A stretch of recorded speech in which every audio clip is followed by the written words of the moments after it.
The laugh hit her like a slap. General Caldwell's voice carried across 300 officers, each word landing with the weight of a man who had never once been told he was wrong. "You're not a SEAL lieutenant." He gestured at her like she was a misplaced piece of furniture. "You never will be." Claire Dawson didn't flinch, didn't blink. She stood inside that humiliation the way a tree stands inside a storm, completely still, while everything around her moved. Then she looked him dead in the eye in front of every decorated officer in that room and said the 7 words that would destroy him.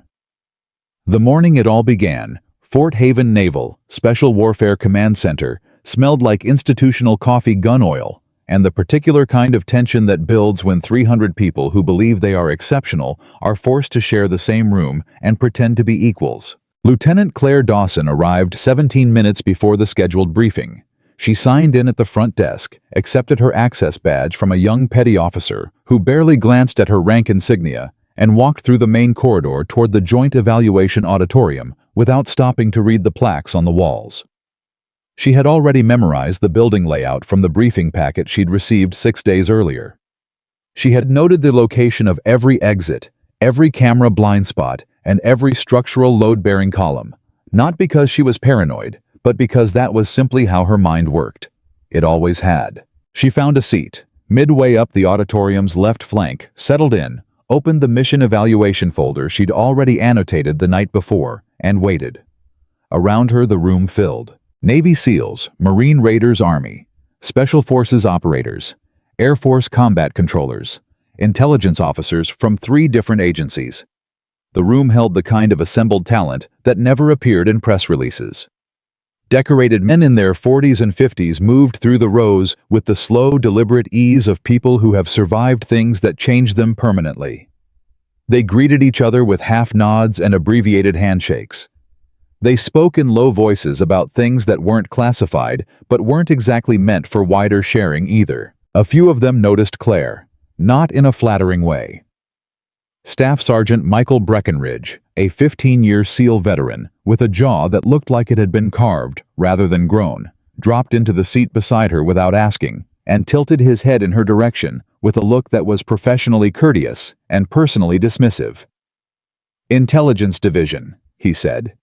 It wasn't really a question. "Temporarily attached," Claire answered without looking up from her folder. "Temporarily attached to what exactly?" "The evaluation team." Breckenridge processed this with slow, deliberate blink. "The evaluation team assesses SEAL performance. What part of that needs an intelligence analyst?" Claire finally looked up. "The part where decision-making under information blackout is being measured. Someone has to design the information environment." He stared at her for a moment, with the expression of a man who had just been told something technically accurate, but still somehow wrong. Then he looked back toward the front of the room, apparently deciding the conversation wasn't worth continuing.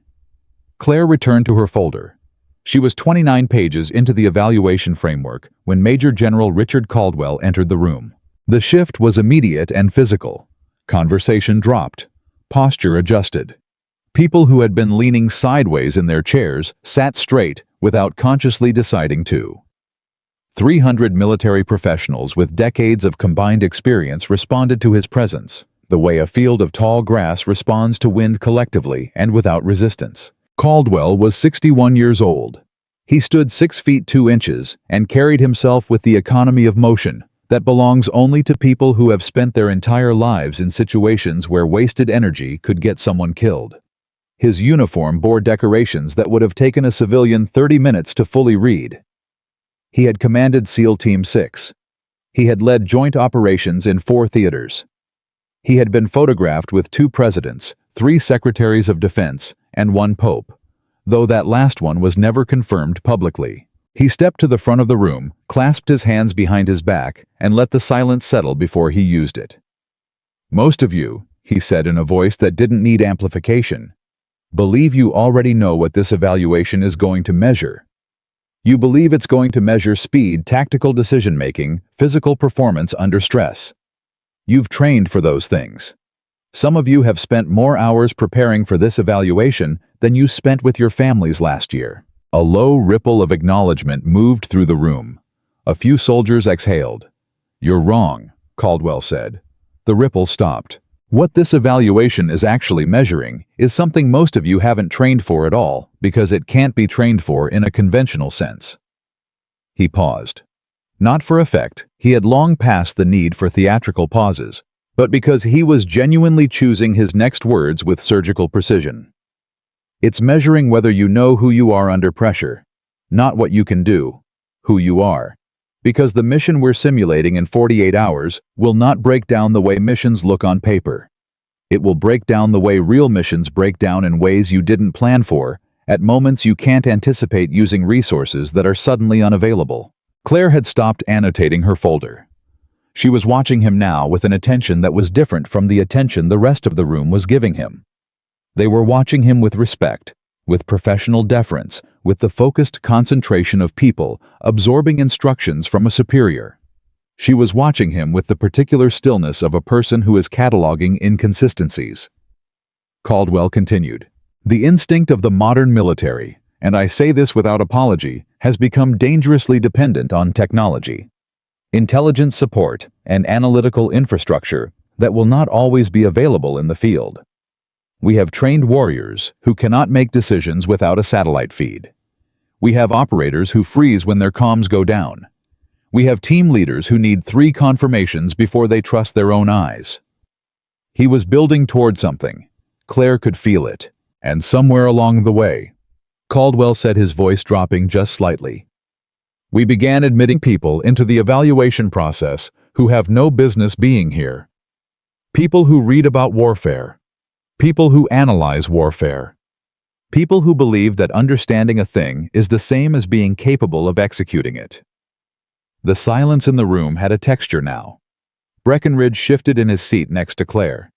He didn't look at her, but she noticed. Caldwell's eyes moved across the room with the practiced sweep of a man who spent his career scanning environments for information. They moved left, then right, then settled with the precision of a marksman acquiring a target on Claire. It was not accidental. He had seen her name on the roster. He had asked about her. Someone somewhere in the administrative chain had given him enough information to form a conclusion that he had decided to test publicly. "Lieutenant Dawson," he said. 300 heads turned. Claire closed her folder with a quiet, unhurried motion and looked at him directly. "Sir?" "You're attached to the evaluation team." "That's correct." "In an intelligence and analytical support capacity." "Yes, sir." Caldwell clasped his hands in front of him now, a subtle shift from the relaxed authority of a man addressing a crowd to the focused attention of a man conducting an interrogation. "Tell me, Lieutenant, what makes you believe you belong in a room with these operators?" The room had gone so quiet that Claire could hear the ventilation system in the ceiling. She did not look at the people around her. She did not look at Breckenridge. She held Caldwell's gaze with the steady neutrality of someone who had answered harder questions in worse circumstances. "I don't believe I belong here because of a title general," she said. "I belong here because I can do the job." The answer landed in the room like a stone dropped into still water. Caldwell's expression didn't change. But something behind his eyes shifted, a micro-adjustment, the kind that happens when someone says something that doesn't fit the script you prepared for them. He was quiet for 3 full seconds. Then he smiled. "That's a confident answer," he said, "for someone who has never run a combat mission. With respect, General, my operational record isn't public." The smile held, but it changed quality. "Your operational record," he said slowly, drawing each word out with the careful emphasis of a teacher correcting a student, "includes 0 field deployments. It includes classified intelligence work, analytical support, mission planning consultation, all of which are important, all of which are necessary, and none of which make you a warrior." He turned to address the broader room again, using her as a pivot point. "This is what I'm talking about. We live in an era that has confused intelligence with capability, analytical skill with combat readiness, strategy with execution. These are not the same things." He looked back at Claire. "You're not a SEAL lieutenant." The words hit the room differently than they hit her. For the room, it was a lesson delivered with authority. For some of the younger soldiers, it was almost uncomfortably direct, the kind of public correction that you filed away and thought about later. For the older veterans who had seen Caldwell operate for years, it was simply Caldwell being Caldwell sharp, unapologetic, and probably right. For Claire, it was something else entirely. Not humiliation, not injury. Something closer to the moment before a clock starts. She let him finish.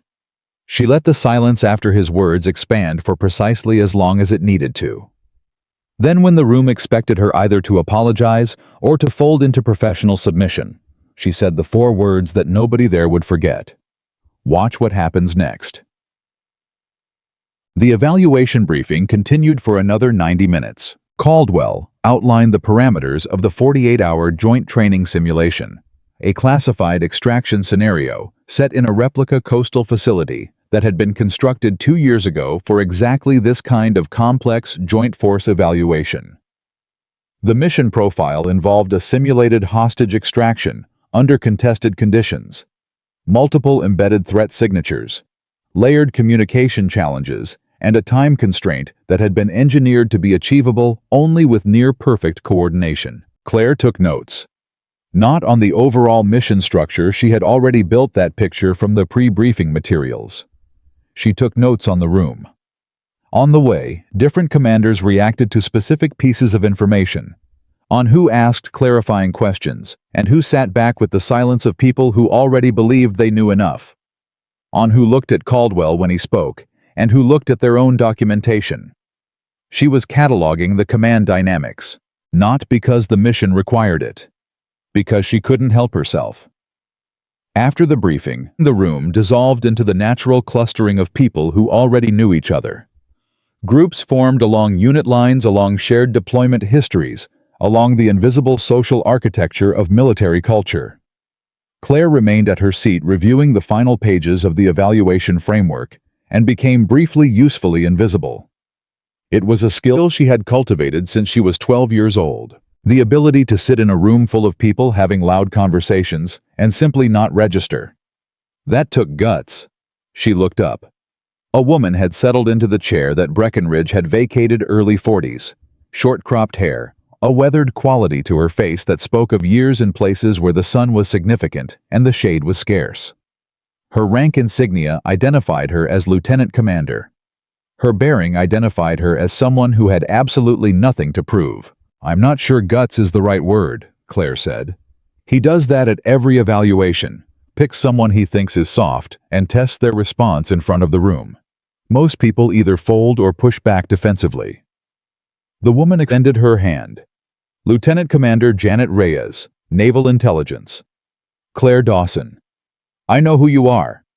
Reyes said it without explanation, which was itself informative. "What he said up there about your operational record. It was accurate," Claire said. "It was selectively accurate." Reyes leaned back in her chair and looked toward the front of the room where Caldwell was still speaking with 3 senior commanders. "He has access to your official file.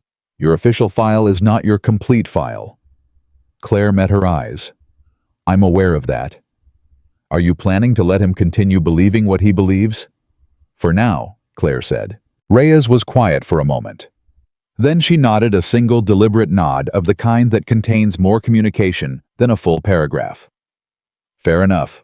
For what it's worth, I think the next 48 hours are going to be very educational for a number of people in this building." "Hopefully for me too," Claire said. Reyes smiled, the first genuine, unperformed smile Claire had seen in the room all morning. "I somehow doubt you're going to be one learning the most." The first phase of the exercise began at 0600 the following morning.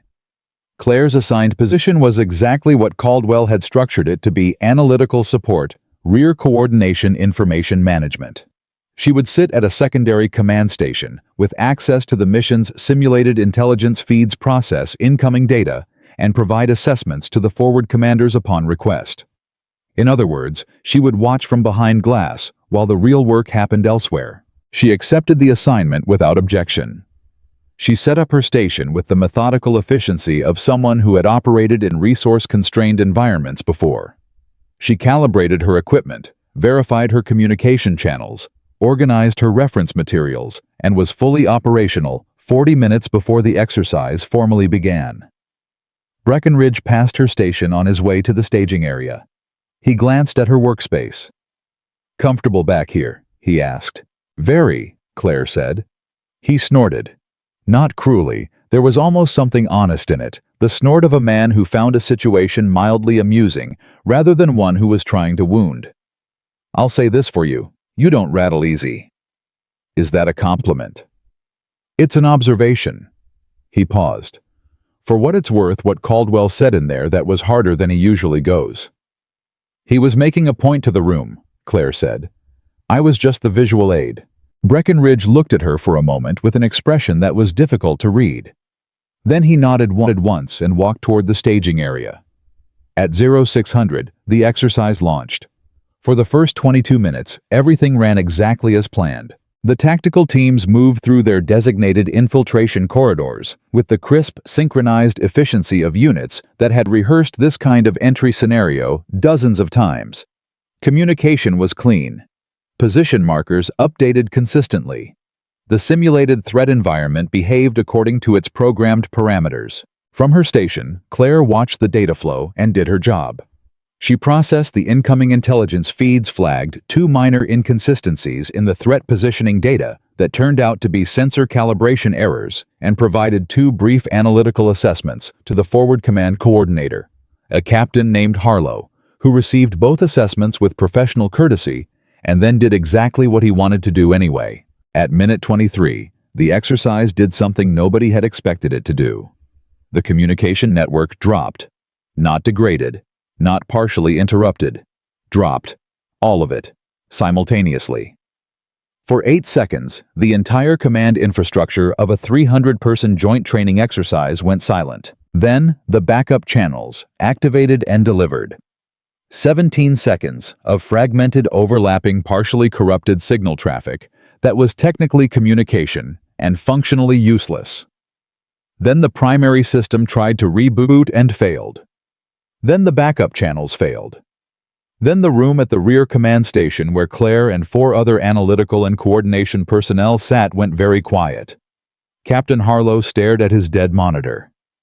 "That is not supposed to happen." "No," said the communications technician at the adjacent station in the flat voice of someone watching an error message they don't understand. "It's not." "Is this part of the exercise design?" "The design spec doesn't include a full comms blackout. That would make the evaluation unscorable." "Is it a technical failure?" "I'm trying to determine that right now." Claire was already doing something different. She had pulled up the raw communications log from the 40 seconds before the blackout and was moving through it with the speed and focus of someone who had done this before. Not as a training exercise, but in actual situations where the difference between figuring something out and not figuring it out had consequences that didn't reset at the end of a simulation. Something was wrong with the pattern. The failure hadn't cascaded from a single point. It hadn't spread the way a technical malfunction spreads, organically following the path of least resistance through connected systems. It had hit multiple independent nodes simultaneously, which was statistically extraordinary for an accidental failure and statistically unremarkable for a deliberate one. "Captain Harlow," she said. He was on his radio trying to reach the exercise control station. "Not now, Lieutenant. Sir, the comms failure isn't accidental." He lowered the radio. "What?" "The failure pattern shows simultaneous interruption at 7 independent nodes. A cascade failure would show sequential degradation. This is a designed blackout." Harlow stared at her. "Designed by who?" "That's what I'm trying to determine. But the implication is that whoever designed it anticipated our backup protocols because both primary and secondary channels failed within the same 11-second window. That's not a coincidence." The room had gotten very still. The other analytical personnel were watching her now with the particular focus of people who have just realized that the person they had mentally categorized as background is suddenly saying things that matter. "You're saying someone is running a deliberate communications attack within a classified military training exercise," Harlow said in the voice of someone who very much wanted the statement to sound absurd. "I'm saying the data pattern is consistent with that interpretation," Claire said. "And until we can rule it out, We should be operating as though we have zero secure communications and zero ability to trust any information coming through any channel that just came back online. A crackling burst of static erupted from the communication board. Then a voice fragmented, cutting in and out. Teams fall back to confirm position Sector 7 has been. Everyone reached for their equipment simultaneously. Claire put her hand up. "Wait," she said. "That's the Forward Command Coordinator," Harlow said. "That could be the Forward Command Coordinator. Or that could be someone who wants us to believe it is. Before we act on any signal that comes through a channel that just experienced a designed blackout, we need to verify the signal authenticity." How? What's the verification protocol for compromised comm situations? Harlow hesitated. It was only a half-second hesitation, but in a room that had suddenly become very quiet, it was visible. Challenge phrase and numerical response. "Then we use it," Claire said. She picked up the communication line and transmitted the challenge phrase. The signal that came back was not a numerical response. It was silence. Then another burst of fragmented, unintelligible traffic. Then nothing. "That," Claire said quietly, "is not the Forward Command Coordinator." The next 11 minutes were the most important 11 minutes of the exercise. Though nobody fully understood that until much later, Claire rebuilt the battlefield picture from scratch, using only the information that had been confirmed and logged before the blackout. She knew the last verified positions of all 6 tactical teams. She knew the last confirmed threat signatures from the simulated enemy system. She knew the terrain layout of the facility from the pre-exercise briefing. She knew, because she had memorized them 2 nights ago, when she wasn't able to sleep, the contingency routing options that had been built into the mission plan, but not formally briefed to all participants. She started drawing. Not literally. She built the picture in her head, a 3-dimensional operational map of where everything probably was. What directions things were probably moving, and what the next several decision points would look like based on what she knew about human behavior under pressure. Team Bravo's last confirmed position was the Northwest Corridor Junction, she said. At their established movement pace and their assigned objective sequence, they should currently be approximately 60 meters from the secondary holding area. If whoever is broadcasting that false signal is trying to redirect them, the most logical redirect target would be Sector 7, which is why the signal mentioned Sector 7. "You're guessing," Harlow said, not dismissively. He was testing the assertion. "I'm projecting from known data," Claire said, "which is different from guessing, but I want to be honest about the uncertainty margin. I'm about 70% confident in this picture right now. What happens to the other 30%? That's what the next 4 minutes will tell us." She looked at him steadily. "I need you to trust this enough to act on it, Captain. If I'm right, we have a narrow window to redirect Bravo before they walk into a dead zone. If I'm wrong, we lose 6 minutes. Either way, we're not worse off than we are right now." Harlow looked at her for exactly 3 seconds. Then he said, "What do you need?" "A runner," she said. "Someone who can physically move to the Northwest Junction and relay verbal instructions without using any electronic communication." "We have a runner." "Send them now." He sent them. The runner reached the Northwest Junction in 4 minutes and 40 seconds and found Team Bravo exactly where Claire's projection had placed them, 62 meters from the secondary holding area, receiving a fragmented electronic signal, instructing them to redirect to Sector 7. Bravo's team leader, a senior chief named Wallace, who had been running missions longer than some of the people in the command station had been alive, looked at the runner's relayed instructions, looked at the false signal on his device, and made a decision in about 2 seconds. He followed the runner. 20 minutes later, when the exercise's full evaluation record was reconstructed, it would show that Team Bravo's decision to follow physical relay instructions, rather than the electronic signal, had been the single most critical decision of the entire simulation. The Sector 7 redirect would have placed them directly into a high-density simulated threat environment with no viable extraction route. But that analysis came later, in the moment. All Claire knew was that the runner came back, nodded once, and said, "Bravo acknowledged. Moving on your routing." She exhaled. Then she looked at the dead communications board and started working on the next problem. Major General Caldwell was in the forward observation post when his own communication system went down. His first response was operational professionalism. He immediately began implementing the contingency protocol for comms-degraded environments, working with his staff to establish visual signal channels with the teams in his immediate sightline and physical runner channels for everyone else. His second response, happening simultaneously, and with somewhat more personal irritation, was the awareness that a training exercise had just done something exercises were not supposed to do. A full communications blackout was not in the evaluation design. He knew the evaluation design intimately because he had contributed to it. "What's the status from the rear command station?" he asked his aide. "No signal, sir. We've been trying to raise them since the blackout." Physical runner. Dispatched. 11 minutes out. Caldwell stood in the forward observation post and looked at the operational area and understood something that he had spent a career teaching other people to understand. He was now working with incomplete information in a situation that had deviated from its planned parameters without the support infrastructure that the operation had assumed would be available. He was, in other words, in the situation he had described during his opening briefing, and the honest truth. The truth that a man of Caldwell's experience could not avoid when he chose to look at it directly was that his first instinct was not to adapt. His first instinct was to reassert control, to use rank and authority to reshape the situation back towards something that resembled the original plan, to make decisions based on what the mission was supposed to look like rather than what it actually looked like right now.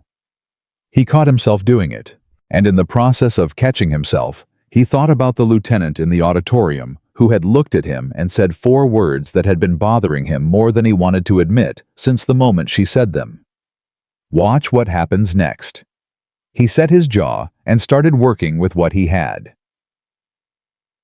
At the rear command station, Claire had restored partial situational awareness across 4 of the 6 tactical teams through a combination of physical runners, pre-established visual signal protocols, and a creative use of the exercise facility's internal emergency alert system, which was technically outside the evaluation's authorized communication infrastructure, but was also the only functioning electronic channel available. Captain Harlow had watched her do it with an expression that moved through several distinct phases: skeptical attention, reluctant engagement, focused collaboration, and finally something closer to genuine respect.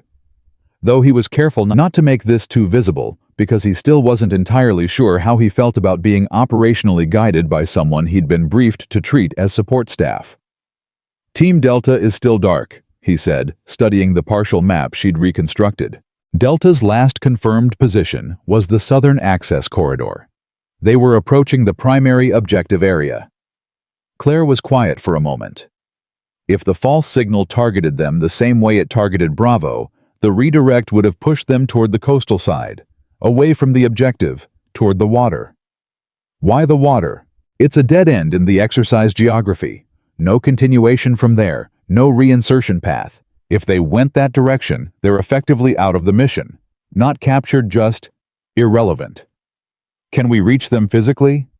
The runner would need 22 minutes minimum. By the time they arrive, whatever decision Delta is making right now has already been made. She paused. But there's something we can do. What? The exercise facility has a PA system. It's not a communication channel, it's a public address system designed for facility-wide emergency announcements. If we can access it from here and transmit a directional instruction coded in exercise protocol language, Delta might hear it and recognize it as a legitimate relay. Harlow looked at her. That is not in the exercise parameters. No, Claire agreed. Using it could compromise the evaluation integrity. Using it might also prevent a 6-person tactical team from spending the rest of this exercise standing at a waterfront with nothing to do. She met his eyes. I'm not making this call, Captain. This is your decision. I'm telling you it's an option. Harlow thought for exactly 4 seconds. Do it, he said. She accessed the PA system through the facility's emergency management interface, transmitted a 12-second coded instruction that sounded to anyone who didn't know the exercise's internal protocol language, like a routine facility announcement about a scheduled systems test, and then waited. 40 seconds passed. Then the runner who had been dispatched toward the southern access corridor, and who had not yet arrived anywhere near Delta's position, came sprinting back into the command station, looking slightly breathless and entirely confused. "Team Delta," he said between breaths. "Just changed course. They're moving north toward the primary objective. I don't know what changed their direction, but—" "We do," Harlow said. He looked at Claire. She was already back at her data tracking the updated position markers for the teams she could see projecting forward on the ones she couldn't, preparing the next decision before it arrived. He watched her for a moment. Then he made a mental adjustment that in military culture is a significant internal act. He stopped seeing her as the person Caldwell had publicly categorized and started seeing her as the person who was actually in front of him. The shift was quiet and private and complete. By the time the communication system partially restored, flickering back online in segments like a city's power grid, coming back after a storm, first one district, then another, then another. Claire had managed to maintain coherent situational awareness for the entire exercise for 61 minutes without a functioning electronic communication network. When Captain Harlow's earpiece crackled back to life, and he heard the voice of the forward command coordinator, his first question was not about mission status. "What's the status on the rear command analytical support?" he asked. A pause. "Lieutenant Dawson Station." "Yes." Another pause, longer this time. "She's been running things from back there, sir. We've been following her routing guidance for the last hour." Harlow looked at Claire, who was still working, still building the picture, still 3 steps ahead of the last thing that had happened. "I know," he said. When Caldwell's voice came through on the restored command channel, crisp, controlled, authoritative, the first thing he said was, "Status report from all stations." Station by station the picture assembled. Teams Bravo and Delta had successfully reached their objective areas. Teams Alpha and Charlie had maintained course. Teams Echo and Foxtrot had encountered and navigated through the simulated threat elements with higher than projected success rates. The mission, which should by all reasonable analysis have fractured irreparably under a 61-minute communications blackout, was still coherent. Caldwell was quiet for a long moment on the channel. "Rear command station," he said finally. "I want a full accounting of your actions during the blackout period. Every decision made, every channel used, every instruction transmitted. Everything." "Understood, sir," Harlow said. He looked at Claire. "Start from the beginning," he said. "All of it." She was already writing. The afternoon evaluation session, the second phase of the exercise, launched at 1400. By then, something had changed in the rear command station that was difficult to name precisely, but was felt by everyone in it. The 4 other analytical and coordination personnel, who had been working alongside Claire for the past 7 hours, had undergone the kind of gradual recalibration that happens when the person you expected to be background turns out to be load-bearing structure. They didn't talk about it openly. Military culture is not particularly fluent in the language of revised first impressions. But the evidence was in the small things who people looked at when a question arose, whose assessment got the first moment of serious consideration, who received the specific weight-bearing kind of silence that indicates actual listening rather than polite waiting. At 1600, the second phase encountered its own design challenge, a simulated intelligence compromise in which the threat environment was seeded with deliberately false information about the positions and intentions of the simulated adversary force. It was a classic exercise in information integrity, the kind of test that had burned operators in actual missions throughout the history of modern warfare. The false information was realistic, detailed, and sourced from a channel that was supposed to be trusted. Most of the forward teams operating on the information they were receiving began adjusting their approach based on the false picture. In the rear command station, Claire had been tracking anomalies in the incoming intelligence feed for 40 minutes before the false information reached the forward teams. "There's a consistency problem in the adversary position data," she said. "What kind of consistency problem?" asked a captain named Ocon, who had been the most explicitly skeptical of the support staff in the room, and was now, by the irresistible logic of the afternoon, paying close attention. "The position updates from the eastern sector are arriving in a pattern that doesn't match the movement physics of a human force operating in that terrain. The timing intervals between updates are too consistent. Real units moving through that kind of environment encounter friction obstacles, hesitation, coordination delays. This data is too clean. You're saying the Eastern Sector intelligence is fabricated. I'm saying it doesn't behave the way real intelligence behaves, which is consistent with it being fabricated, yes.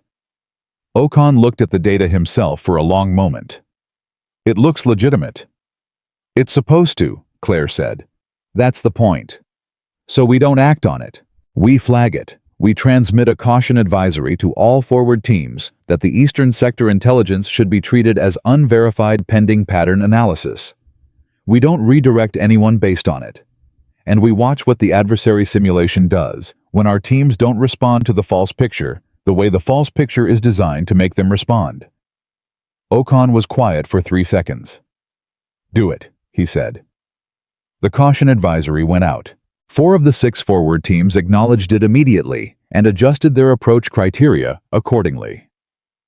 One team, Echo, was in the middle of a complicated tactical maneuver and didn't receive the advisory in time to fully account for it. One team, Foxtrot, received it, acknowledged it, and then proceeded to act on the false intelligence anyway, apparently because their team leader trusted his own read of the situation more than he trusted an advisory from the rear command station. Claire noted both. She didn't comment on Foxtrot's decision. She moved to the next problem.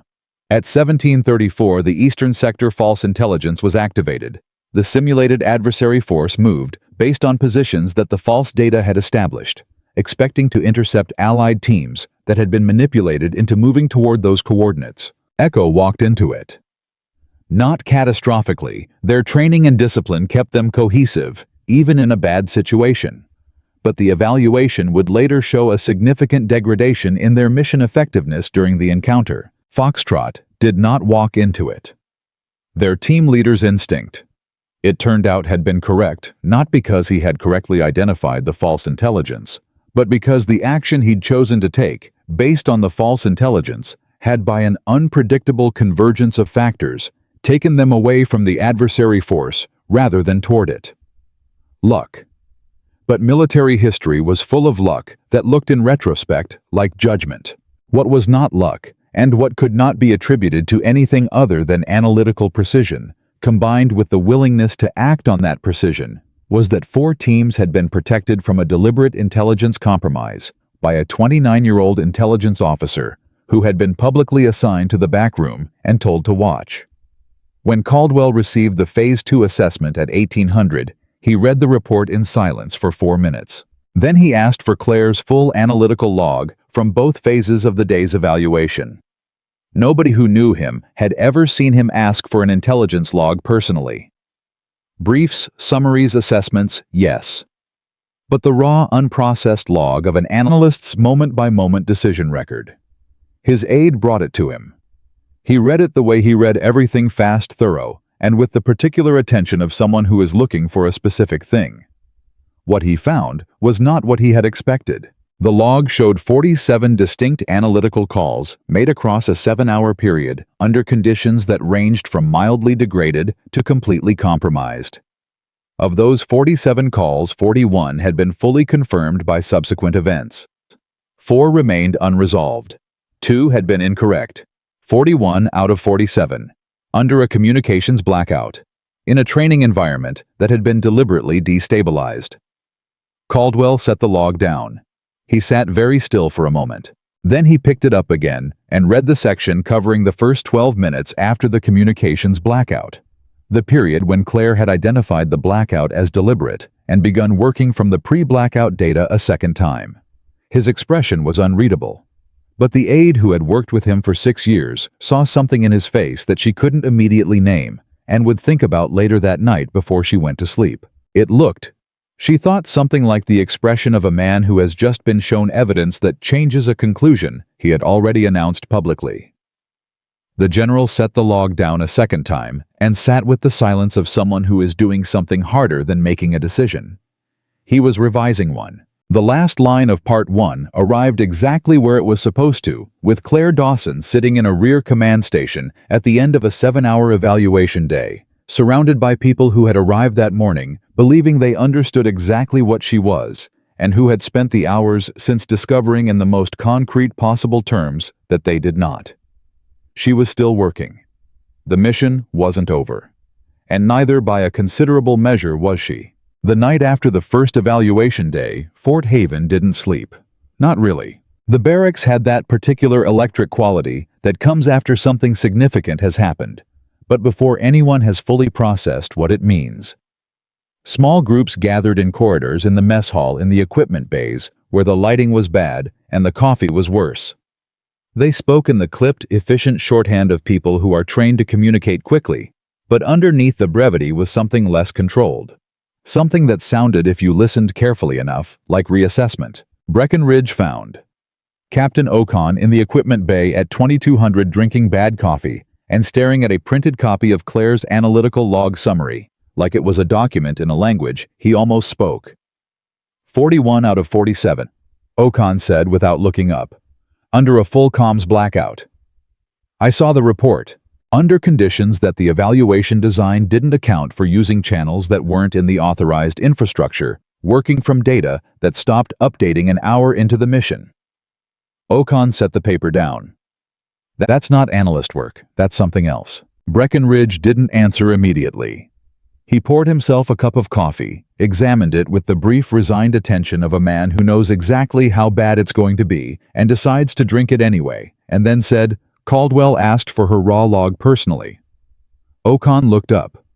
He never asks for raw logs. I know. He reads summary assessments. He reads command reports. He doesn't sit down with an analyst's minute-by-minute decision record. I know, Breckenridge said again.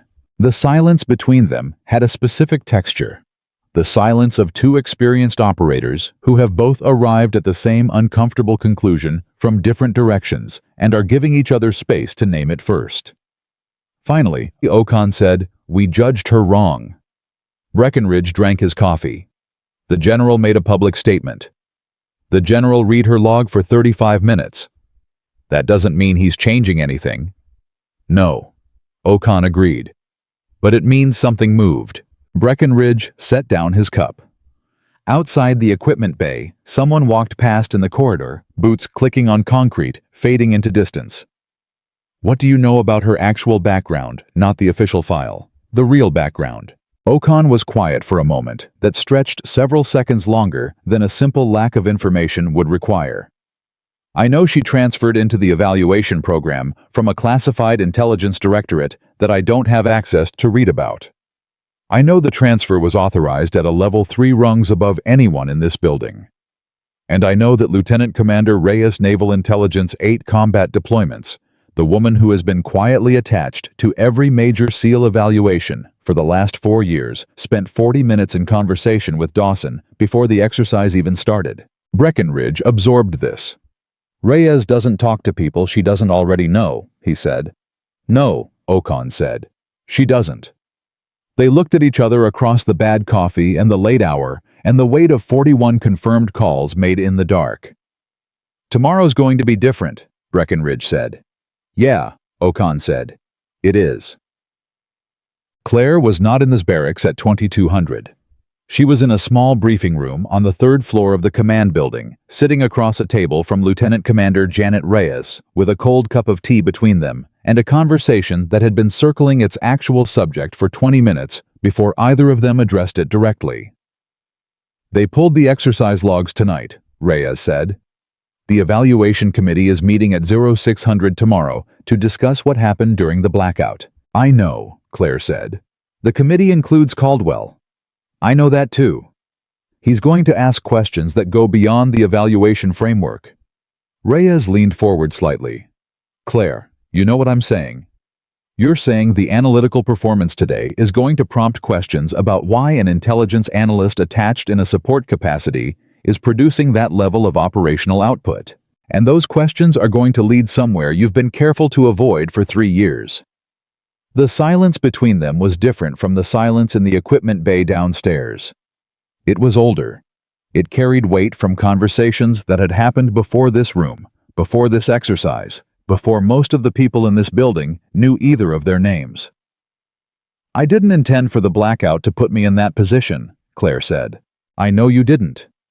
Reyes studied her. But it did.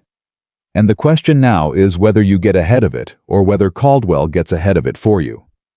Meaning he is going to request access to your full operational file tomorrow. Not the summary, not the transfer documentation, the full classified record. Reyes paused. The request will go through channels that will take approximately 4 days to process. In those 4 days, you have options. You can request reassignment and walk away from this evaluation entirely. You can maintain your current position and let the file speak when it arrives. Or, she stopped. Or, Claire said, or you can stop letting this situation define you on someone else's terms. Claire wrapped both hands around the cold teacup. It was a small gesture, contained the kind of physical grounding motion that people make when they're about to say something they've been deciding whether to say for longer than the immediate conversation. I spent 3 years making sure nobody in the conventional military structure knew what I'd done, she said. Not because I was ashamed of it, because the moment they know, I stop being evaluated on what I can do right now and start being evaluated on what I did then. The history becomes the story, and the story becomes the limitation. I understand that, Reyes said. But you can't control the narrative from behind the curtain anymore. Not after today. Claire was quiet. The second phase of the evaluation starts at 0800, Reyes said. The committee meets at 0600. Whatever Caldwell walks into that 0800 session believing about you is going to shape every decision made for the rest of this exercise. And you think I should go to the committee meeting? I think you should be available when questions arise that you are the only person in this building qualified to answer. Claire looked at her across the table. You've been setting this up. Reyes didn't deny it. She didn't confirm it either.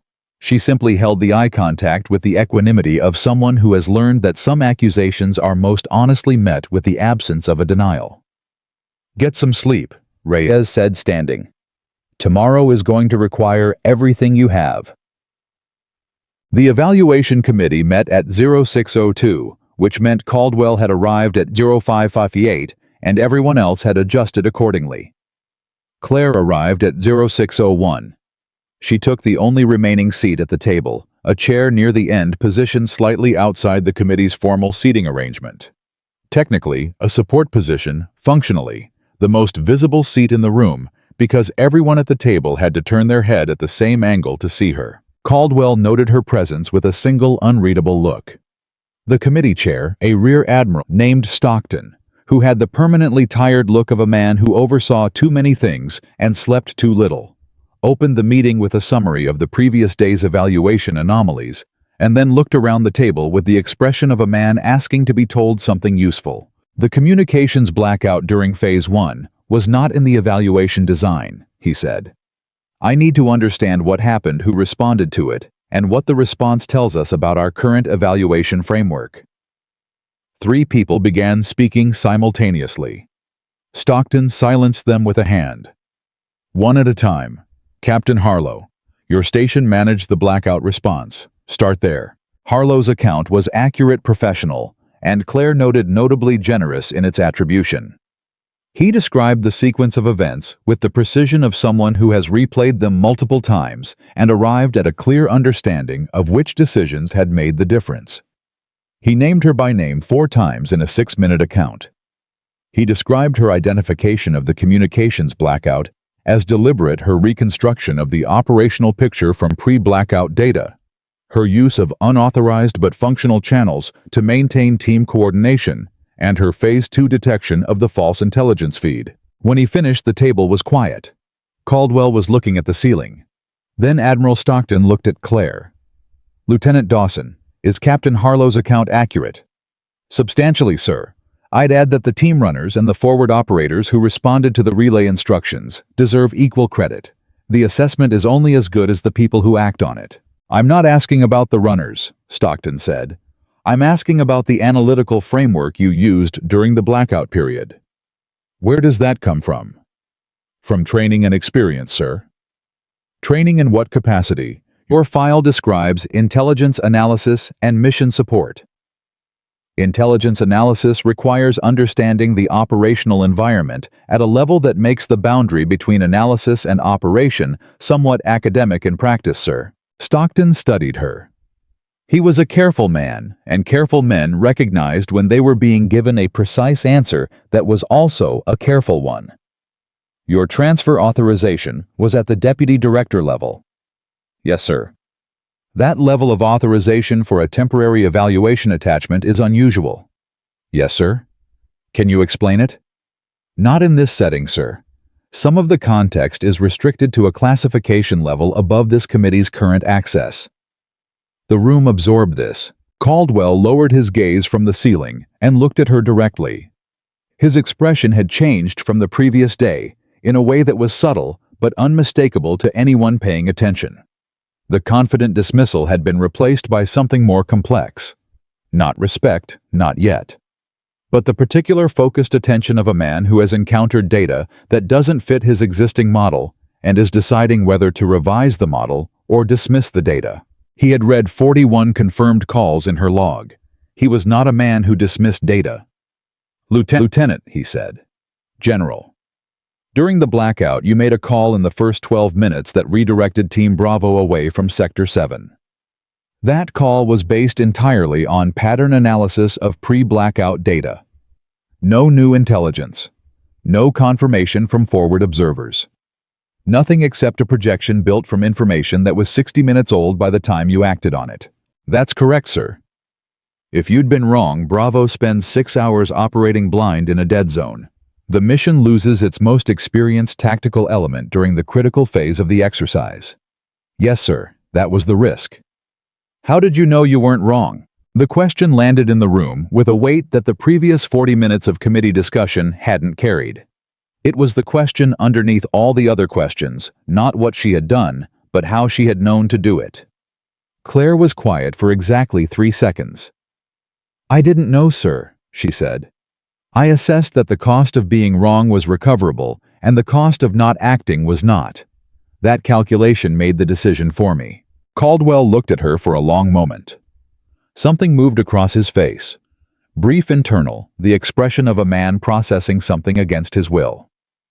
Dismissed, Stockton said to the room generally. Exercise resumes at 0800. Lieutenant Dawson, stay. The committee filed out. Caldwell was the last to leave.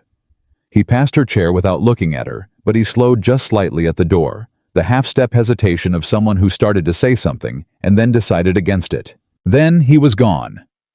Stockton looked at Claire across the now empty table. The full file request goes through in 4 days, he said. You know that. Yes, sir. Is there anything I should know before it arrives that will help me manage whatever conversation happens after it does? Claire considered the question with the seriousness it deserved. The file is going to answer some questions and raise others. The questions it raises are going to require Caldwell to revise some things he said publicly yesterday. Stockton nodded slowly. Is that a problem for you? No, sir. She paused. It might be a problem for him. Phase 2 of the evaluation launched at 0800 under conditions that felt from the first moment different from the day before. Part of it was the operational design. The second phase was explicitly structured as a command under pressure scenario, which meant the threat environment was denser, the decision windows were shorter, and the margin for error was compressed deliberately. But part of it was something less quantifiable. The change in how people moved through the building, through the staging areas, through the invisible social geography of an institution that had spent the previous 17 hours quietly reorganizing its understanding of a person. Claire noticed it in the small things. The way Ocon briefed her on the Phase 2 parameters with the engaged, detail-forward communication of someone who expects the listener to do something useful with the information, rather than the polite summary communication of someone managing a peripheral. The way the young communications technician, a petty officer named Garza, who hadn't spoken a word to her the previous day, set up her station at 0745 and then stayed to help her calibrate the secondary channels without being asked. The way Harlow, when he arrived at 0757, simply said, "Ready," and accepted her yes as a complete answer. Nothing dramatic. Nothing announced. The shift was in the texture of assumption, the collective unspoken recalculation of what someone was worth standing next to. The exercise had been running for 40 minutes when the first complication arrived. A tactical team Alpha had moved into the primary objective area and established contact with the simulated hostage element. Standard procedure from this point was a coordinated extraction sequence involving 3 teams moving in timed concert, creating a window in the threat environment wide enough to move the hostage element through without contact. The timing sequence required a signal from the rear command station confirming threat positioning before Alpha initiated the first movement. Claire looked at the threat data. She looked at it twice. "Hold the signal," she said. Harlow looked at her immediately. "Alpha is waiting. They've been in position 4 minutes. Any longer, and threat pattern shifts against them." "I know. Hold the signal." Dawson. The threat data in the Eastern Approach Corridor shows a static position for the last 11 minutes. Threat elements in a live environment don't hold static positions for 11 minutes. Either the sensor is malfunctioning or that data is being held artificially. This is a training simulation. The sensors behave like real intelligence under pressure. That's the design specification. She was already pulling the raw sensor data, moving through it with the speed of someone who knows what she's looking for. If I'm right, there's a threat element in that corridor that isn't showing on the board because someone is feeding us a frozen picture. If Alpha initiates movement based on this data, they walk directly into it. And if you're wrong, we've just burned Alpha's window and the extraction fails on timing. Yes. She met his eyes. "Give me 90 seconds. He gave her 90 seconds. In 83 of them, she found a sensor handshake error in the Eastern Corridor node that had been receiving position updates but not processing them effectively, freezing the displayed picture at the last confirmed position while the actual threat element had moved. When she forced a manual refresh of the node, the frozen picture dissolved, and a new one assembled a threat element sitting in the middle of Alpha's planned extraction route. "There," she said. Harlow looked at the screen. The room went very quiet. "Signal Alpha to hold," he said. "New routing through Northern Approach." The signal went out. Alpha acknowledged. They rerouted. The extraction sequence ran through the Northern Approach with 3 minutes of margin on the threat window and 0 contact. When the confirmation came back that the simulated hostage element had been successfully extracted, the rear command station produced a brief contained sound that wasn't quite a cheer, but existed in the same emotional territory. The exhale of people who have been holding something for several minutes and have just been released. Garza looked at Claire with an expression she catalogued as a combination of impressed and slightly unsettled, the way people look when a prediction they were skeptical of turns out to be correct. "How did you catch that?" he asked. 11 minutes is too long for a static position in a live environment, she said. Real threats move. Data that doesn't move is broken data. That's something they teach.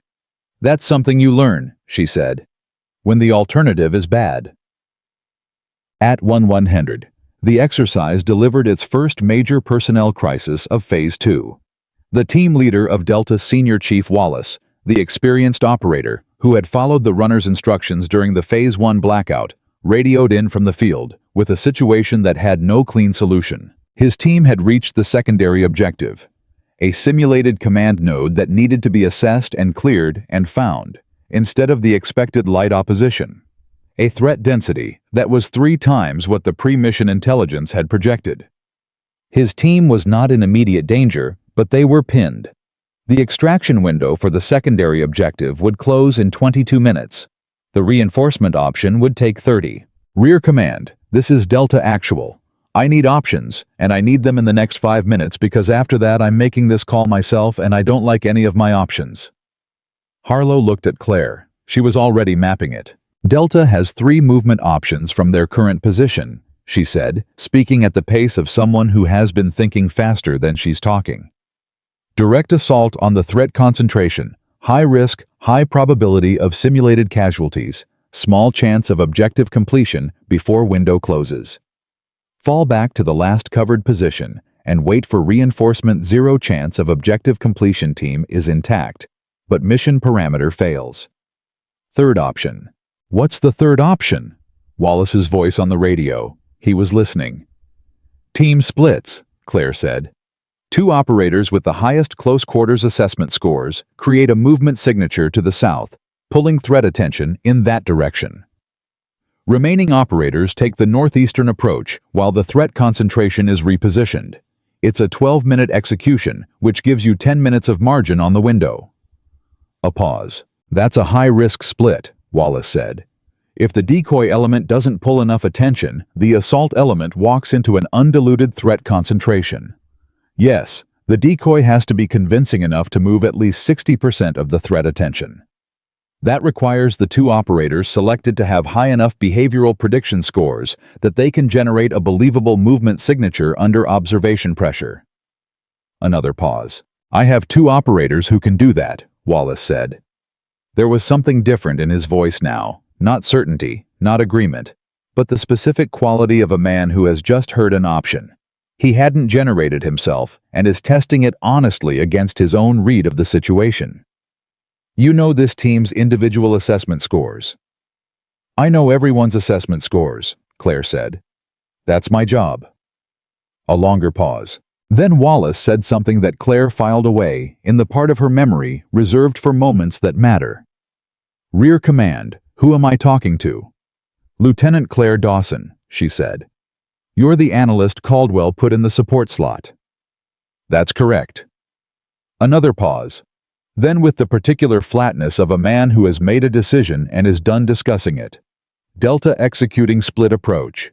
Decoy element moving in 90 seconds. Keep this channel open. Channel is open, Claire said. Harlow let out a long breath beside her. If this goes wrong, it won't, she said. You sound certain. I sound like someone who has read the decoy operator's assessment scores and believes in the numbers, she said. There's a difference. It didn't go wrong. The decoy element generated a movement signature, convincing enough to pull 73% of the simulated threat attention to the south, 3% higher than Claire's minimum threshold. The assault element reached the northeastern approach with 11 minutes. On the window, cleared the simulated command node in 7 and extracted with 4 minutes to spare. Wallace's voice came back on the channel clean and brief. Delta actual to rear command. Objective secured. Send the coffee. A laugh moved through the rear command station, uncontrolled, genuine, the kind that happens when tension breaks suddenly and completely. Even Harlow smiled briefly in the way of a man who rarely allows himself such things. Garza looked at Claire and shook his head slowly. Every time. Not every time, Claire said. Today it has been. She didn't answer that. She was already looking at the next problem. At 1:47, General Caldwell arrived at the rear command station. He didn't announce himself. He simply appeared at the doorway in the way that very senior officers appear, filling a space with presence before filling it with physical volume. He looked around the station with the evaluator's eye of a man who is cataloging everything he sees and assigning it immediate value. His eyes settled on Claire. She had a communication headset around her neck. 3 data windows open on her screen, and a paper map covered in handwritten notations spread across the right side of her workspace. She was in the middle of a verbal exchange with Captain Ocon about a potential timing conflict in the afternoon's extraction sequence, and she finished the sentence she was saying before she acknowledged the general's presence. That choice, finishing the sentence, was noticed by everyone in the room. "General," she said. "Lieutenant."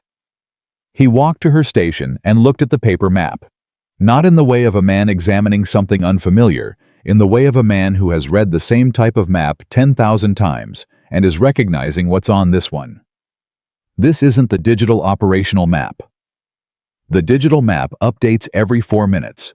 The paper version lets me track the delta between what the system thinks is happening and what the pattern analysis suggests is happening. And when there's a conflict, I flag it. Then someone with command authority decides which version to trust. Caldwell looked at the map for another moment. The Delta split approach call. Yes, sir. You proposed that to Wallace directly. I presented it as an option. He made the call. He didn't have the option before you generated it. No, sir. Caldwell straightened. He looked at her with an expression that had evolved significantly from the auditorium. The previous morning, the comfortable certainty had been replaced by something more complex and somewhat less comfortable. I was a man in the process of revising a public position, which was not a process he was accustomed to, and the difficulty of it was visible in the controlled tension around his jaw. You identified the sensor freeze in the eastern corridor before Alpha initiated movement, he said. Yes, sir. If they'd moved on the original data, they would have made contact in a position with no viable cover options. High probability of simulated casualties. Extraction window compromised. How long did it take you to identify the sensor issue? 83 seconds. He was quiet for a moment. I read your log last night. I'm aware, sir. 41 out of 47, under a full comms blackout. He paused. That number is better than any analyst performance record I have on file. I've had practice in suboptimal information environments, Claire said. Where? He said. The question was direct without preamble, and it carried the weight of everything. He wasn't saying, I read the file. The file doesn't tell me enough. I am asking you directly, because I am a man who needs to understand things he doesn't yet understand. Claire held his gaze. That's a longer conversation than this moment allows for, sir. Then we'll have it at a moment that allows for it. Yes, sir. Caldwell looked at the map one more time. Then he looked at the room, at Harlow, at Ocon, at Garza, at the other personnel who had been working alongside Claire for the past 2 days, and who were now all studiously looking at their own workstations, with the concentrated attention of people who are very deliberately not watching a conversation between a general and a lieutenant that feels significant. He looked back at Claire. Continue, he said. He left. The room exhaled. Garza looked at Claire. She was already back at her data pencil, moving across the paper map with the methodical speed of someone tracking 17 things at once. What did he want? Garza asked quietly. To see something for himself, Claire said without looking up. Did he see it? I think he saw enough, she said. The afternoon brought the hardest problem of the 2-day evaluation. At 15:20, the exercise introduced a scenario that the evaluation committee had designed as the definitive test of the Joint Forces Command decision-making under maximum pressure. A simulated intelligence report, indicating that the primary mission objective, the extraction of the hostage element, had been compromised by a double agent within the Allied force itself. The report named a specific team leader. The named team leader was Senior Chief Wallace. The effect on the exercise was immediate and severe. Teams that had been operating with clean coordination suddenly had a friction point introduced into every communication channel. Commanders who had to decide whether to share operational information with Wallace's team now had to weigh mission necessity against a security risk they couldn't confirm or deny. Wallace himself, notified of the allegation per exercise protocol, continued to operate with visible professional discipline, while everyone around him recalibrated their behavior toward him in ways that ranged from subtle to not subtle at all. In the rear command station, Claire received the intelligence report and read it 3 times. The double agent intelligence was inserted through the same channel that gave us the false Eastern Corridor data yesterday, she said. Harlow looked up from his own copy. Different time, different phase. Same channel authentication signature. She pointed at the data. See this verification tag, the format is correct, but the institutional identifier is a code string that was active 3 operational cycles ago. It was retired 14 months back. Whoever generated this intelligence had access to historical authentication codes but didn't have the current cycle. So the intelligence is fabricated. The intelligence might be accurate, and the channel is compromised, or the intelligence is fabricated, and the channel is the method. I can't tell you which without more data. She paused. But I can tell you that we should not act on it as if it's reliable until we can verify the authentication. If we hold the report, we're potentially operating with a compromised team member in the field. If we act on the report, we're potentially destroying an experienced team leader's operational status based on fabricated intelligence. She looked at him directly. What does that sound like to you? Harlow was quiet for 2 seconds. A test. It's the test, Claire said. This is the evaluation design, not the blackout that was an anomaly. This is the designed crisis point. They want to see how we handle compromised intelligence about our own people under operational pressure. What's the right answer? The right answer is to isolate the compromised channel, verify the authentication failure through independent means, notify the committee that we've identified a compromised source, and continue the operation without acting on unverified intelligence that targets a team member. She paused. And we tell Wallace directly.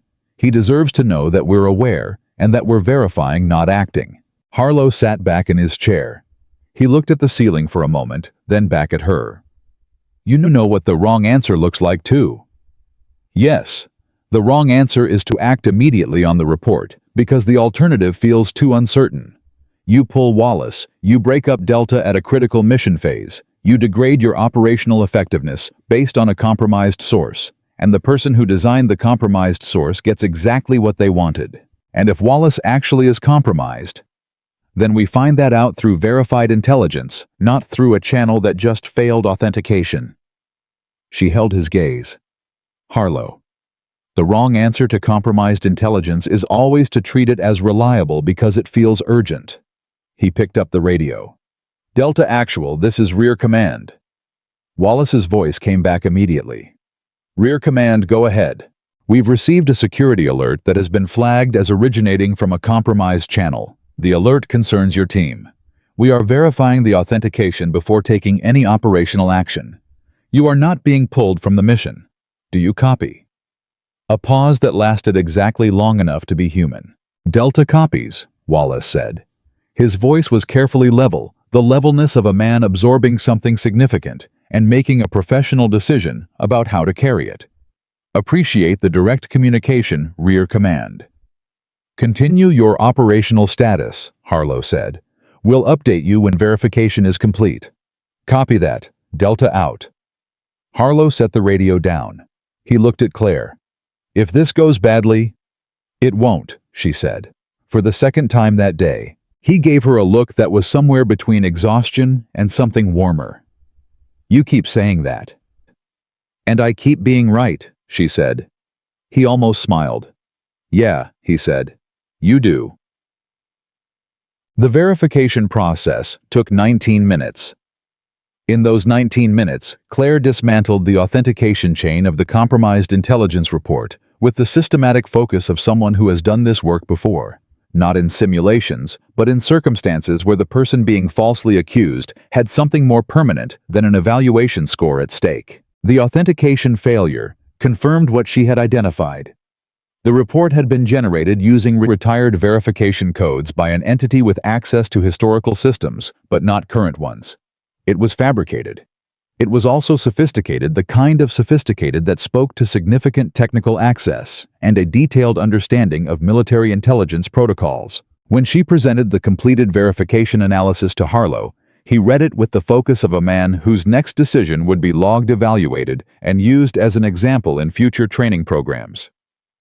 Send it to the committee, he said. Full analysis, and copy Caldwell directly. Yes, sir. The copy to Caldwell went out at 15:53. At 6:01, Caldwell's response arrived. 3 sentences. Terse, direct, in the compressed communication style of a man who says less when things affect him more. Authentication analysis confirmed. Report verified as fabricated. Well done, Rear Command. Garza read it over her shoulder and said nothing for a moment. Then, he said, well done. I saw, Claire said. Caldwell has not said well done to a Rear Command station in documented exercise history. I know, Claire said. That's, I know, she said again. And she returned to the data because the exercise wasn't over, and neither were the problems that needed solving, and the only way she had ever known how to operate was one problem at a time until there were no problems left. Outside evening was assembling itself over Fort Haven with the slow, inevitable patience of things that don't require permission. The second day of the evaluation was moving toward its close. The operational record that was being compiled, decision by decision, confirmation by confirmation, in the logs and the reports and the assessments and the personal mental files of everyone who had been watching, was building toward something that would become undeniable by the time the final phase arrived. But that was tomorrow. Tonight, Wallace's team secured the final objective of Phase 2 at 1847, 18 minutes ahead of schedule, through an approach that Claire had mapped at 1200 and flagged as the optimal routing. And in the rear command station, as the exercise formally suspended for the day, and the room's tension released in a long collective exhale, Senior Chief Wallace's voice came through the channel one final time. Delta Actual to Rear Command. Final objective secured. Mission complete. A beat. Good work back there, all of you. He didn't say her name. He didn't have to. Everyone in the room knew who he was talking to. Wallace's words were still hanging in the air when the Exercise Control Center transmitted the end-of-day suspension signal. But not everyone stopped. Claire didn't stop. She stayed at her station after the room began emptying, pulling the full 2-day data record into a single consolidated file, cross-referencing the compromised channel signatures from the afternoon against the communications blackout pattern from the morning before. She had a theory forming, not a complete theory, not yet, but the leading edge of one. The kind of thing that starts as a feeling in experienced analysts before it becomes a fact on paper. Something about the two events connected at a level the evaluation committee hadn't examined yet. The blackout and the false double agent report weren't separate anomalies. They were too sophisticated, too precisely timed, too well calibrated to the evaluation's own protocols to be coincidental. Someone inside this exercise knew the design intimately. She was still working when Reyes appeared at the door at 2015. "You missed dinner," Reyes said. "I know." Reyes walked in, pulled a chair to the adjacent station, and sat down without asking. She looked at Claire's screen for a moment, without speaking, the comfortable silence of someone who understands what they're looking at and doesn't need it narrated. "You found the link," Reyes said. It wasn't a question. Claire looked at her. "You already know about it." "I suspected. I didn't want to contaminate your analysis with my suspicion." Reyes leaned forward. "Tell me what you found." Both incidents, the blackout and the false intelligence report, used access methods that require insider knowledge of the evaluation's technical infrastructure. Not the general structure, the specific implementation details. Channel authentication codes, sensor node, architecture communication routing protocols. Claire paused. The number of people with that level of access to this evaluation's design is small. How small? Committee level, senior staff, possibly evaluation design team. She held Reyes's gaze. This isn't a test built into the evaluation, Janet. Someone is running something inside the evaluation. The silence that followed was the kind that confirms rather than questions. "How long have you known?" Claire said. Reyes was quiet for 3 seconds. "I've had indicators for 6 weeks, nothing solid enough to bring forward. The pattern was there, but the evidence wasn't." She looked at Claire directly. "You just built the evidence." "Who is it?" "I don't know. But I know the access profile matches someone with authority over the evaluation's technical systems. Someone who can modify sensor data, generate authenticated intelligence reports through retired channels, and time system failures to specific exercise phases." Reyes paused. "That profile matches approximately 4 people currently at Fort Haven. One of whom is on the evaluation committee." "Yes." Claire sat back. The weight of what they were sitting inside settled over her, not paralyzing, but substantial. This had stopped being a training evaluation 18 hours ago. It had become something else entirely. "Caldwell needs to know," Claire said. "Caldwell is on the short list of 4, Reyes said. The words landed like a physical thing. Claire stared at her. "You're saying Caldwell might be running this. I'm saying I cannot rule him out based on access profile alone. And I'm saying that until I can rule him out, we are extremely careful about what we tell him and when. He read the log, he came to the station, he copied on the verification analysis, all of which could be the behavior of a man who's genuinely recalibrating his assessment of you," Reyes said. "Or the behavior of a man who is monitoring how close you're getting to something he needs to control." She paused. "I'm not saying it's him. I'm saying we don't know yet." Claire turned back to her screen. Her mind was running 3 parallel tracks simultaneously: the conspiracy analysis, the implication structure, and underneath both of them, something colder and more personal.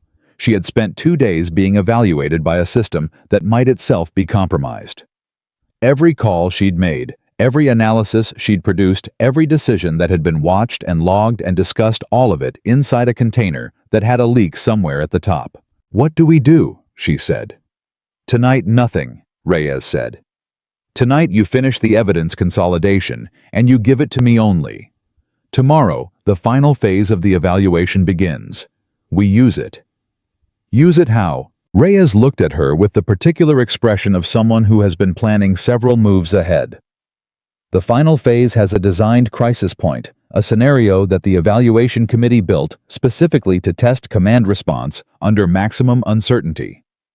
What the committee doesn't know is that I have the authority to modify the scenario parameters up to 60 minutes before it launches." She paused.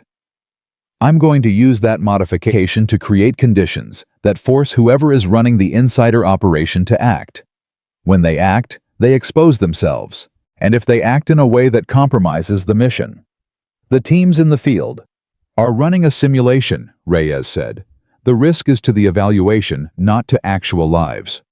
"The risk is to Wallace's team," Claire said. "To Bravo, to Delta, to every operator who trusted the information coming out of this station for the last 2 days. If someone deliberately destabilizes the final phase, then you do what you've done for the past 2 days," Reyes said quietly. "You hold it together." Claire looked at her for a long moment. "You planned this from the beginning," she said. "The attachment, the support assignment, the station position. You put me where I could see everything that came through the technical infrastructure." Reyes didn't deny it. "I needed someone with your specific combination of skills," she said. "Analytical precision under pressure, operational experience in compromised information environments, and enough independence from the conventional command structure that you could act without waiting for authorization from someone who might be the person you were watching." "You used me," Claire said. Not accusingly, simply accurately. "I gave you a stage," Reyes said. "What happened on it was yours." The distinction mattered more than Claire immediately knew how to say. She sat with it for a moment, feeling the shape of it, the difference between being deployed as a tool and being trusted as a person. "Get some sleep," Reyes said, standing. "Final phase starts at 0700. By noon tomorrow we'll know who's been running this." She left. Claire turned back to her screen and kept working because sleep was a theoretical concept she'd deal with later, and the evidence wasn't going to consolidate itself. At 0347 in the morning, she found the third incident.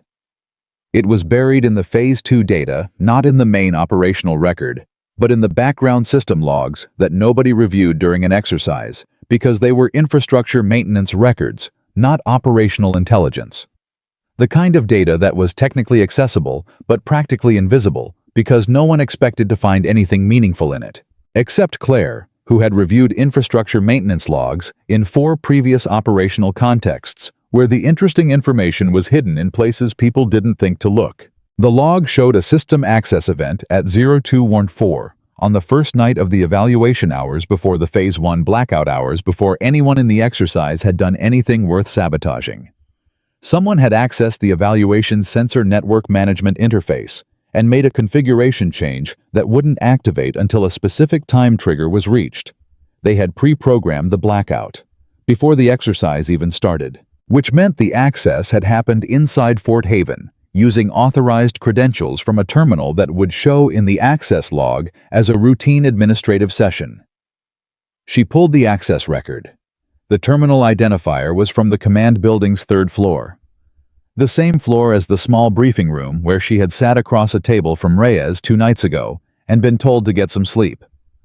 Claire stared at the access record for a full minute. Then she made herself think clearly because the evidence was pointing somewhere that her immediate reaction wanted to jump to and her trained analysis wanted to slow down. The access terminal, being on the 3rd floor, did not mean Reyes had made the access.